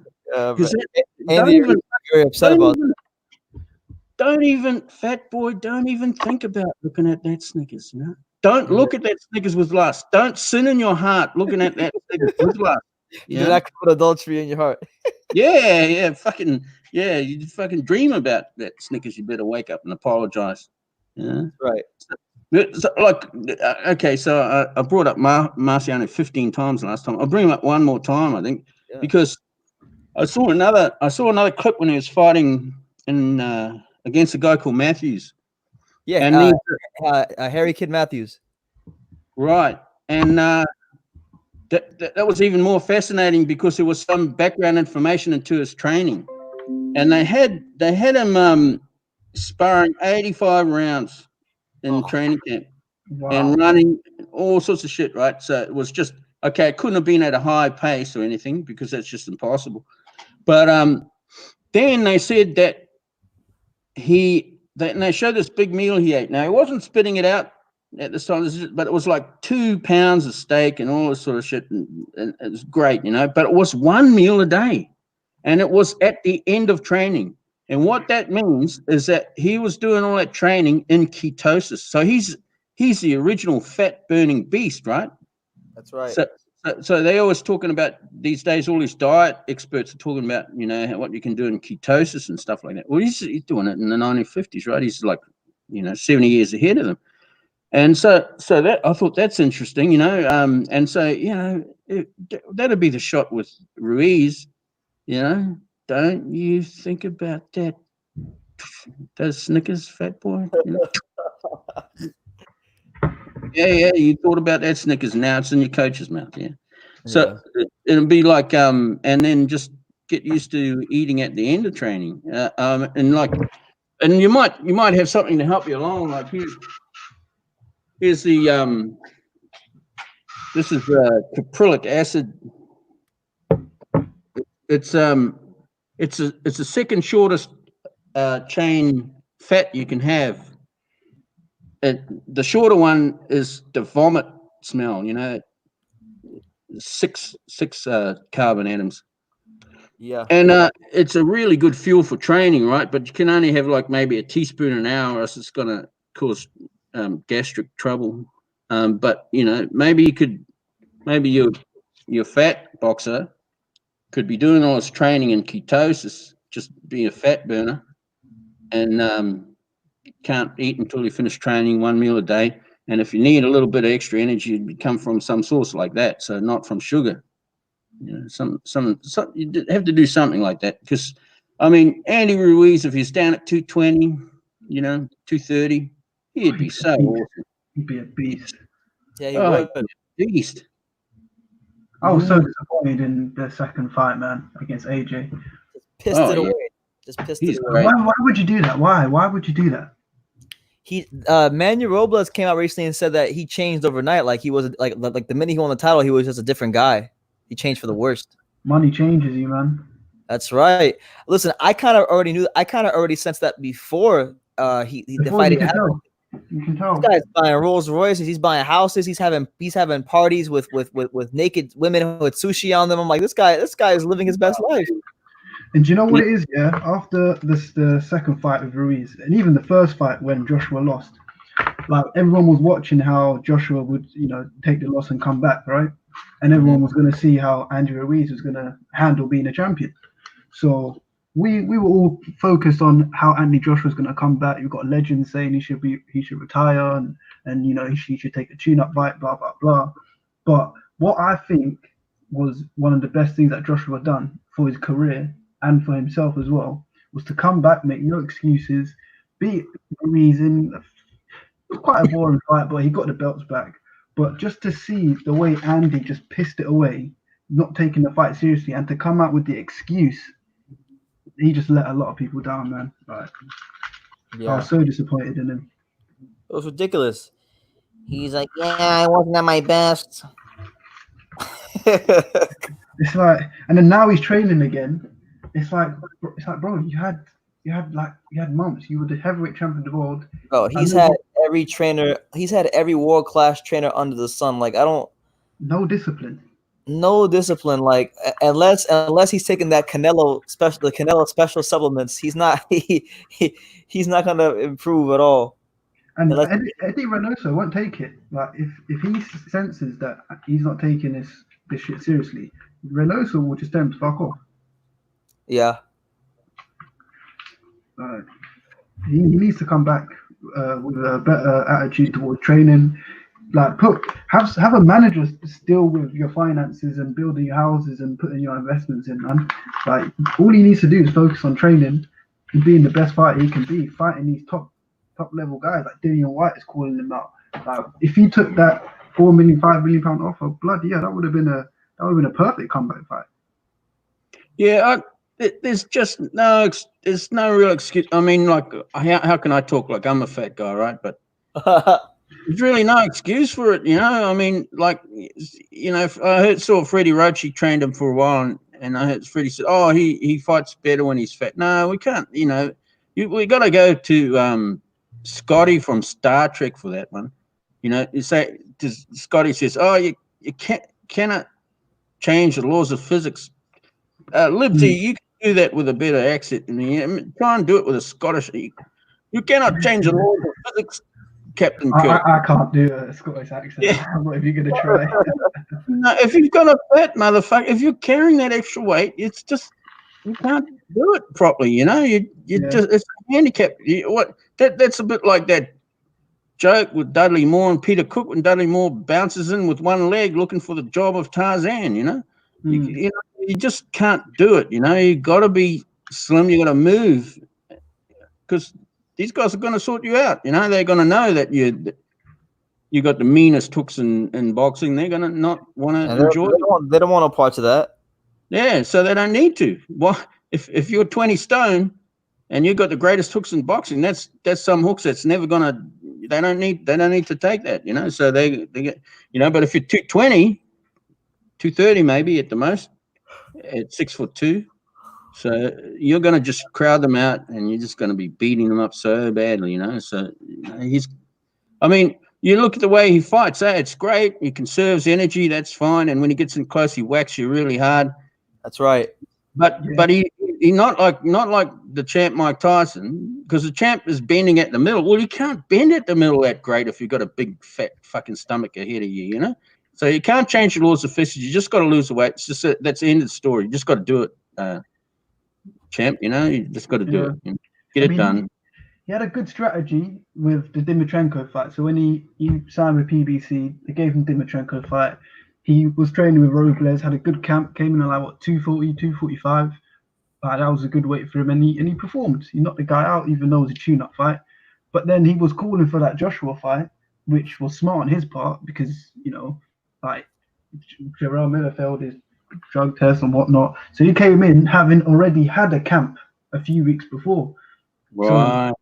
So he was just ready to, have a week or two off, then start training for the biggest title fight of his life. So if you're Ruiz and you've just won the heavyweight championship of the world, and you've seen where you've come from to where you are now, and you just piss it away, that's what annoyed me so much, man. And to say he didn't train, he trained by himself, and Manny Robles is up there in press conferences promising his fans and promising his people that they're gonna come in shape. That was dreadful. He's got a lot of making up to do with his people, man, because he took us all for mugs. So could it be a case of a chubby man finding all these hot women all of a sudden and using up all the zinc and vitamin E inside these chicks, or is that what's going on? Are you thinking from experience? Look, I'm out of the market, man. I'm out of the market. When I could get girls, I was a lot slimmer than I am now. That's for sure. Yeah. But what do you think, Brendan? What do I think about what? Ruiz, and his come up now. And how he's made money and whatnot? As in, so the way he pissed it away with the Joshua rematch. Tragic. It was tragic. I remember the week of the fight. I was in England when that fight happened, the rematch. Yeah. And I remember me and my friend were talking, and I'm like, yeah, man, I don't know. Andy Ruiz, man, he's the truth, man. I think he's made me a believer. And then I saw that's what all me and my friends were saying. We were watching it. We were like, we can't wait. I think he's got Joshua's number. I think he might retire Joshua because he's coming in serious. And then I saw him on the scale. I said, damn. Yeah, as soon as I saw him on the scale and not even taking the t-shirt off, I already knew he wasn't ready. I was like, yep, he's just not the person we thought he was. But even still going into the fight, I was still wary because Joshua just lost. But I could see it in Joshua's eyes, if the guy's not getting a haircut and he's coming in slimmer, he's coming in lighter, he's gonna learn from his mistake. He's got millions on the line. So since from the weight, I could just tell, yep, I'm favoring Joshua. Well, I don't follow. I'll try to follow boxing more in the future, but in the past I wasn't following all of them. But I did follow this one, right? So I thought. Because I was thinking to myself, oh, man, the only way, so I was thinking, okay, he got beat up in June, and then he's got a fight in December. So 7th of June, 1st of December, something like that, right? And I was thinking, That's not enough time for Anthony Joshua. You know, that's not enough time. I think so. I was telling, like, no one believed that Joshua could come back at that time.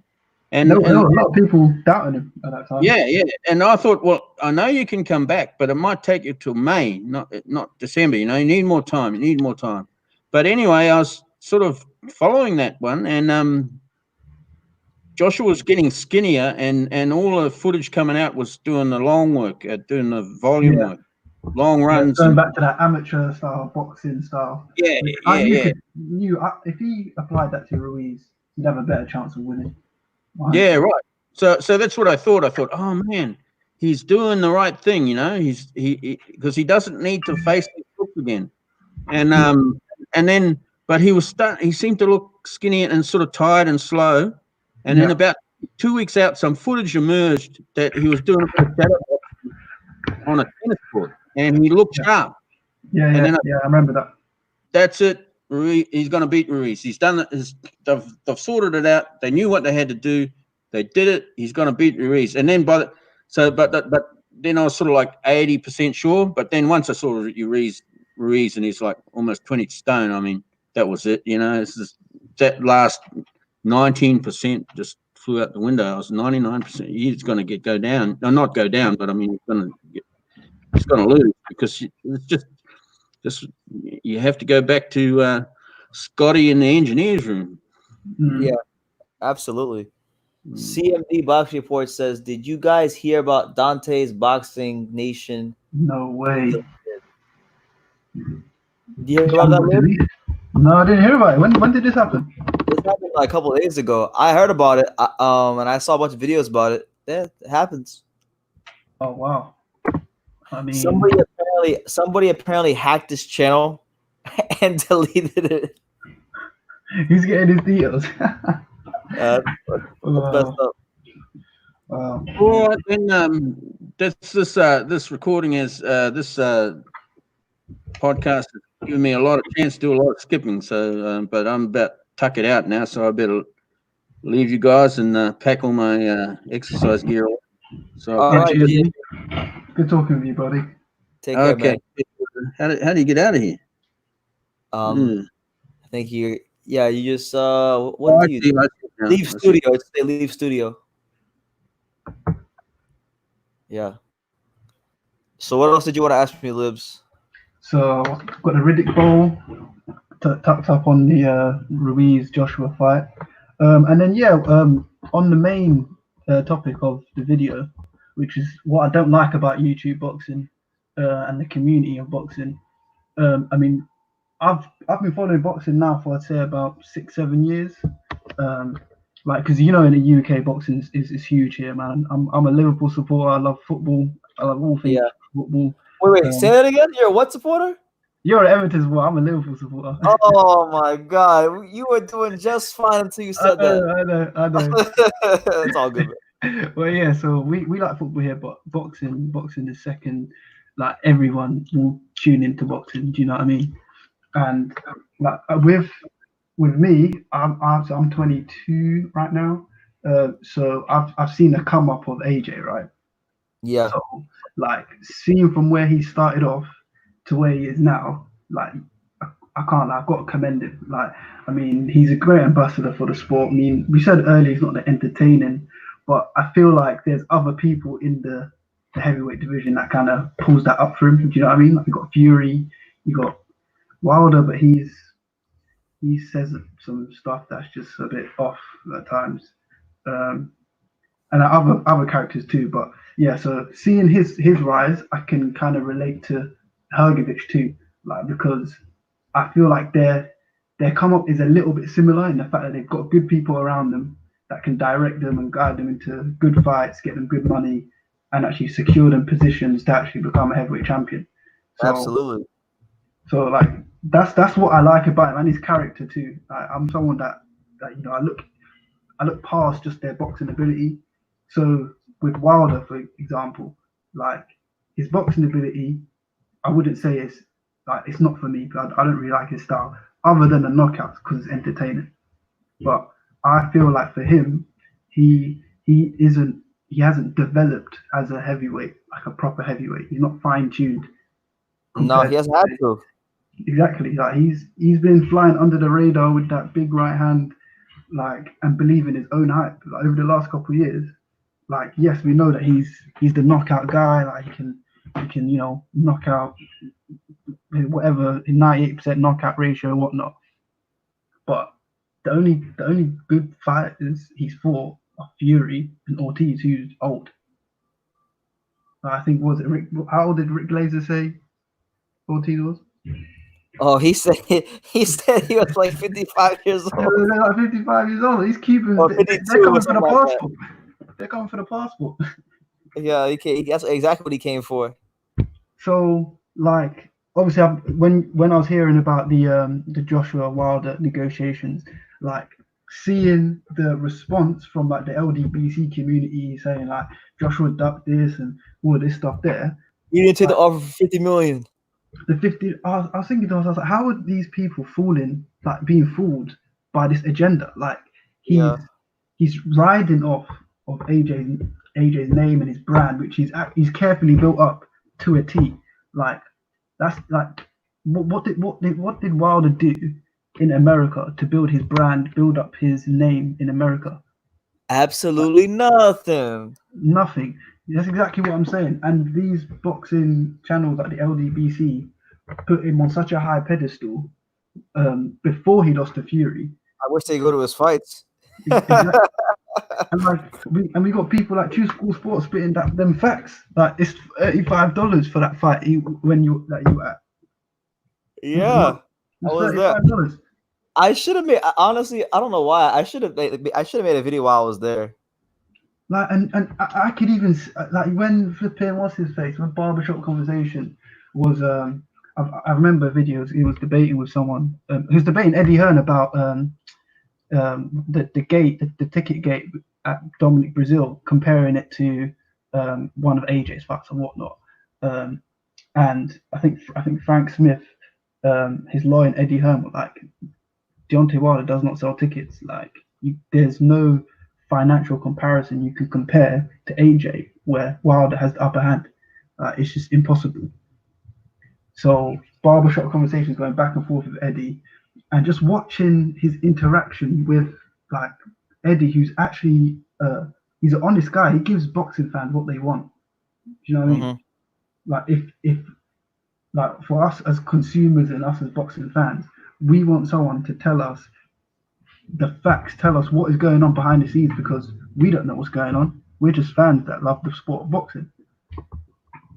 And these people here, like the LDBC, that have their racially charged narratives against like fighters, promoters, and things like that, it's just not helping the sport. Like you got people looking at the boxing community, especially on YouTube, like we're a bunch of mugs. You know what I mean?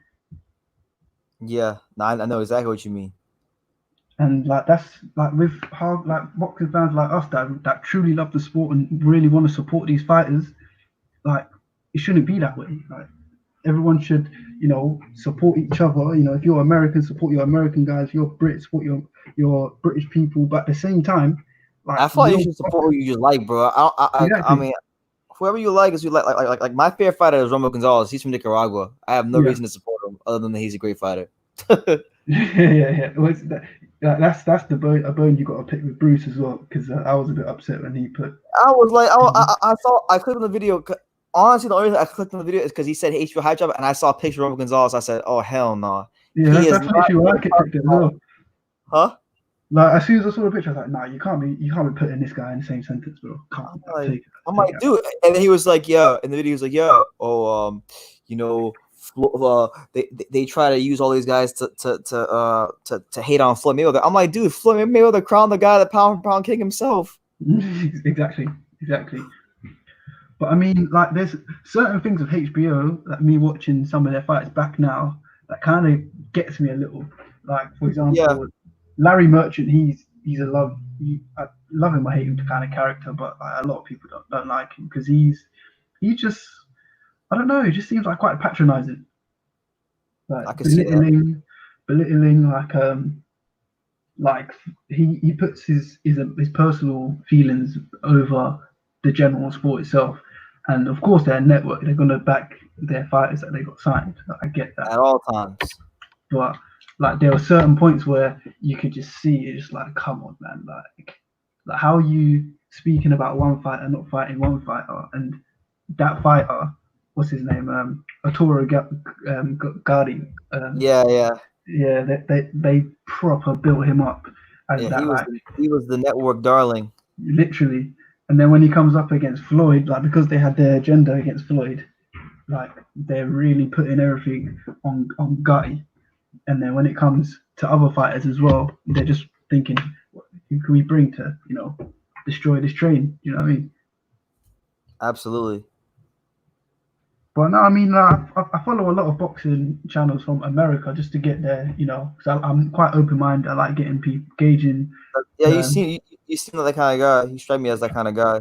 Yeah, like I wouldn't say that I'm like fixated on a specific, like a certain country or certain person's views or whatnot. Like I'm very open-minded, so I'll watch Blue Blood Sports TV, Barbershop Conversation, 78 Sports. I used to watch everybody's channels. I used to watch like a lot of those channels, but then like eventually, now that I kind of know how like most people's agendas, I kind of just know how it works. Yeah, you filter it. Yeah. So I have like my handful of channels I stick to. And I watch. But I mean, like now with this COVID situation, like it's difficult because like this is the period. It sucks, man. It sucks. Oh my god. This would have been the period where we would have had so much sports going on, so many great fights. Oh my god, there would have been we would have had the Premier League going on. We would have had the NBA playoffs. We would have had baseball. We would have basketball. We would have boxing, obviously. Pissed off.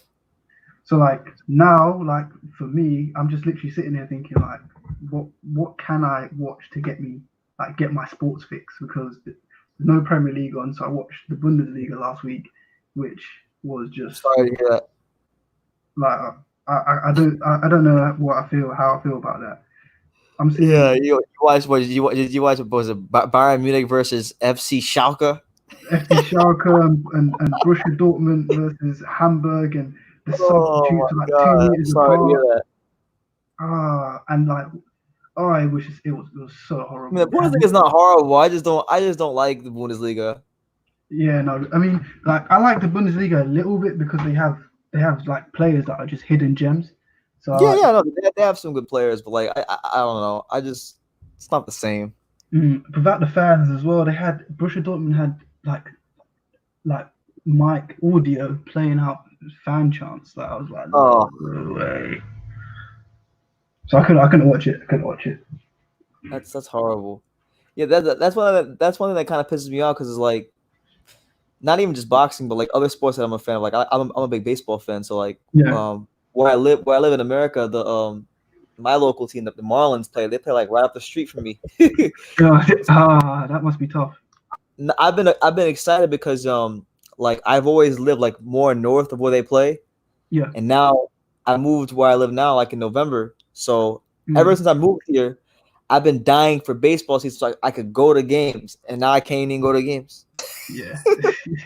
And that's the thing, like, it's going to take a while now to kick back, because if countries like the UK, America, and everywhere around the world stand still, boy, we're going to be in for some tough months. Have a crazy recession going on. That's right.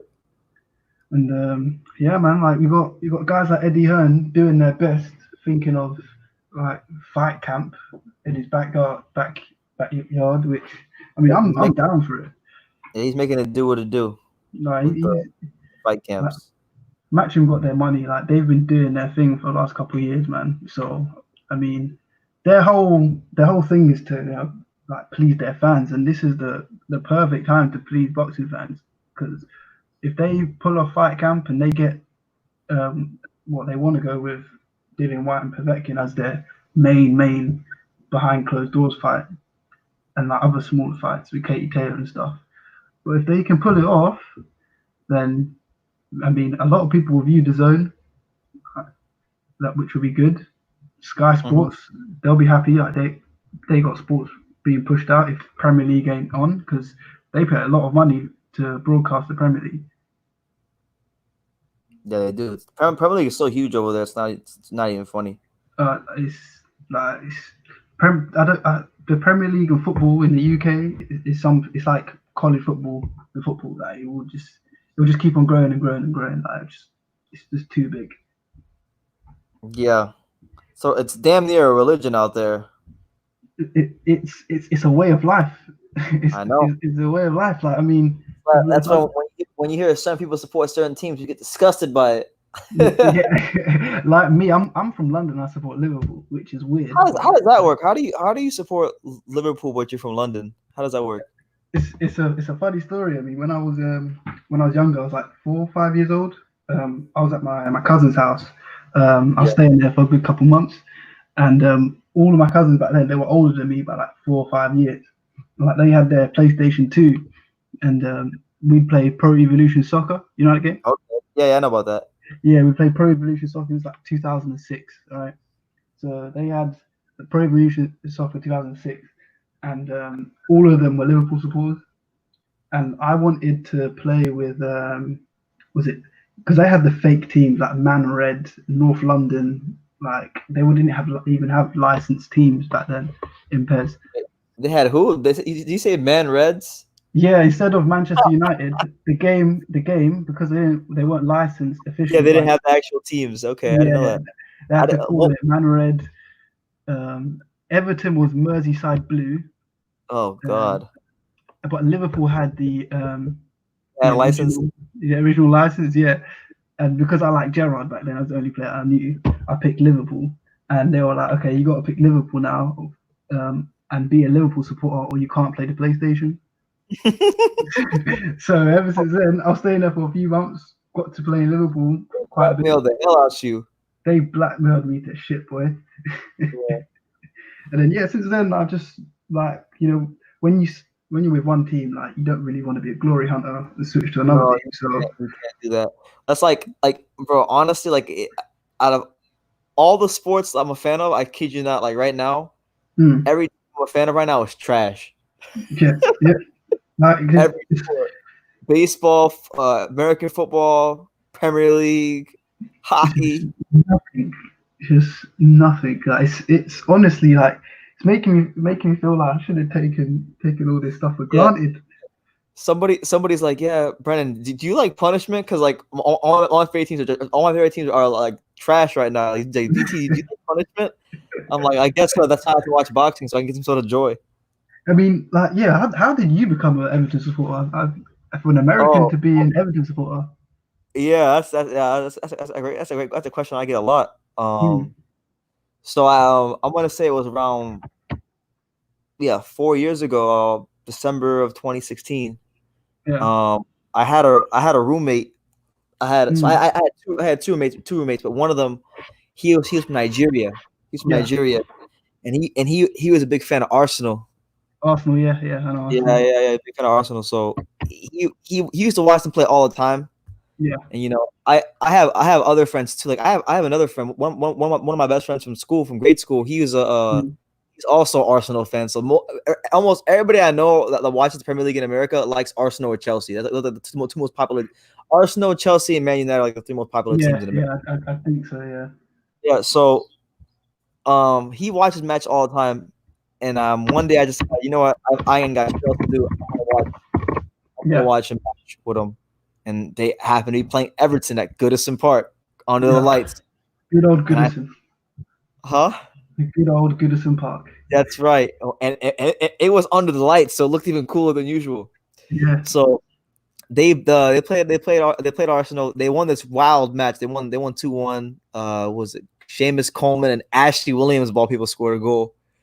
Oh, and was this like 2015, 16? This is 2016, 2017. Yeah, this is that crazy game where Ashley Williams scored a header and they won the game. I remember that game. Yeah, that was the first Everton match I ever watched.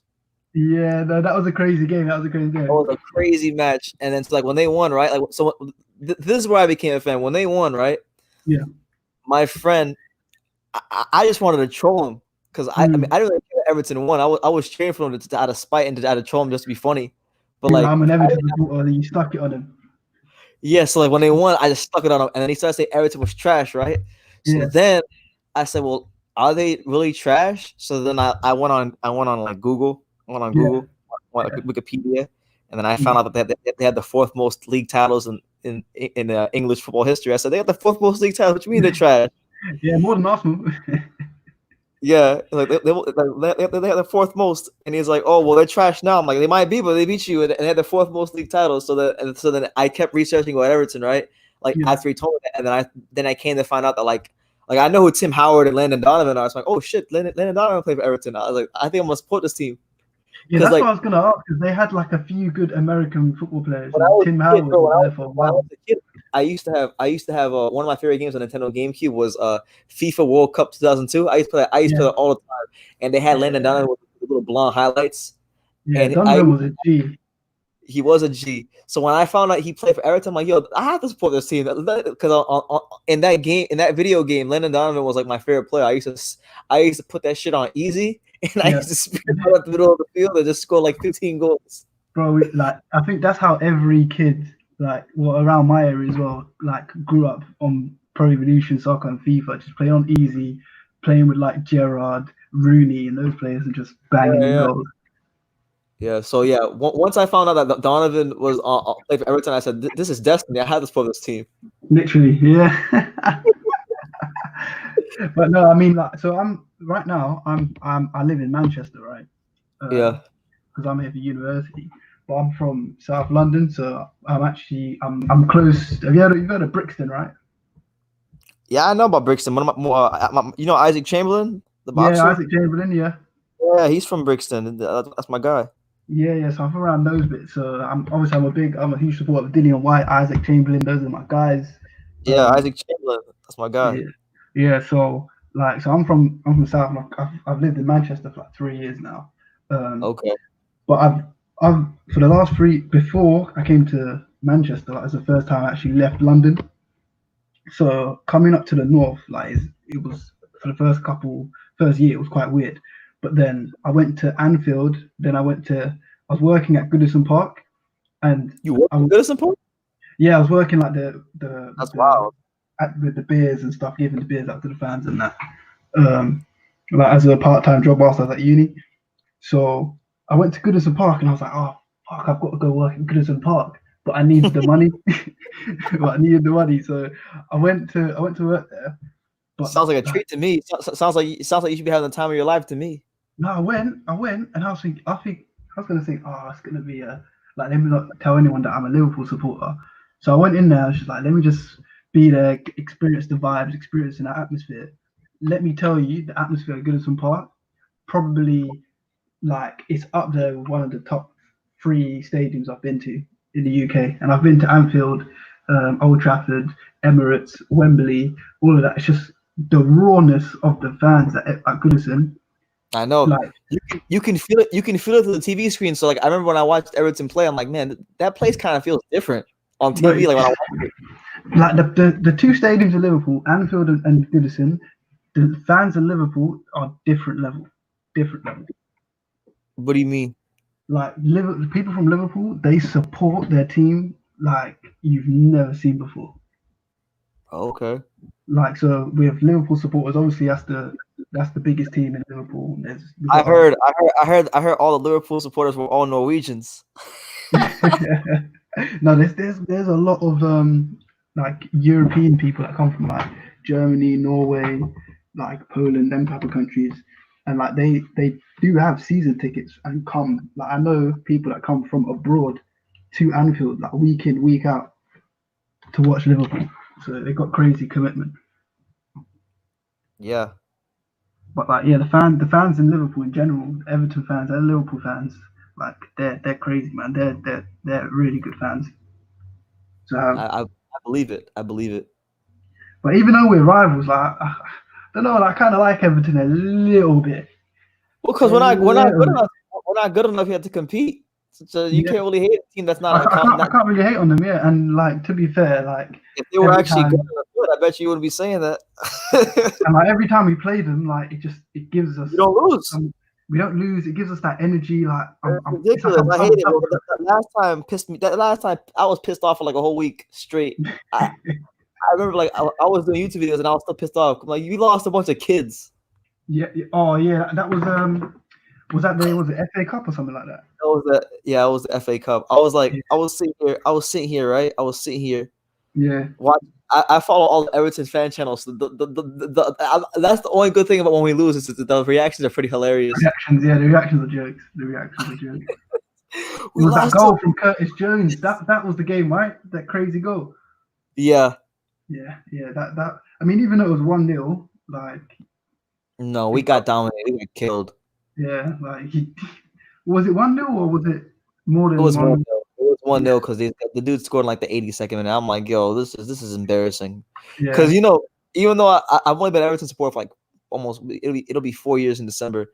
Yeah. I mean, I haven't had a whole lot to cheer about in the last since I've been a fan. The first year I was Everton supporter was probably the best year, which was Lukaku's last year. Ever since then, it's been dreadful. It's been horrible. Like when you guys had Lukaku, that was when we had like Daniel Sturridge and that. Yeah. And I remember like we were struggling to get a win. It was like 1-1. Sturridge comes on, like 85th minute, scores a header. I've seen the highlights of that game. I remember watching that live. Yeah, like we were on the ropes. Lukaku had us. Like that player for you guys. If only he could have stayed. One of the main reasons I became an Everton supporter, and I only got to join him for half a season. It's sad. Like, I don't know. I feel like he should have stayed at Everton, given it one more season before he went to United. Because before he left, I think they actually got more. Like they got funds pumped into the club, so they bought a few decent players. Like him and Yannick Bolasie. Oof. Yannick Bolasie was trash at Everton. Yeah, I mean, but I feel like if he had like more, like someone up top, like a Lukaku, and maybe that new guy, Richarlison. He hasn't even done anything since he left Everton. He went to Villa. I think he had an okay loan spell, but like he hasn't done anything since he left Everton. Yeah, I mean, even at Palace, like he had I think that was the only team he could really do. That's his level, Palace. Yeah, literally. That's his level. And that was his big move to Everton. Yeah, it's true, and he didn't. He couldn't do anything. It was a waste. Yeah, a waste, another waste. But yeah, what other things on boxing do you want to talk about? I'm trying to think, man. There's not a whole. Honestly, man, there really isn't a whole lot. Nothing, yeah. There's not a whole lot, and honestly, it's like almost 7 in the morning. So I'm probably gonna wrap it up and go to sleep, man. Yeah, man. Out here it's heading on to 11:20. Yeah, I know it's probably sunny over there right now. Yeah, man. It's daytime. Yeah, daytime. Yeah, here like the sun's just maybe 10 minutes from coming up. Yeah, man. But listen, Brandon, it was great speaking to you. We'll probably jump on a few more times. Thanks, man. I appreciate you. No worries, brother. Take care. Take care, man. Cool. I'm off, guys. So you guys have a nice night. Peace. Peace.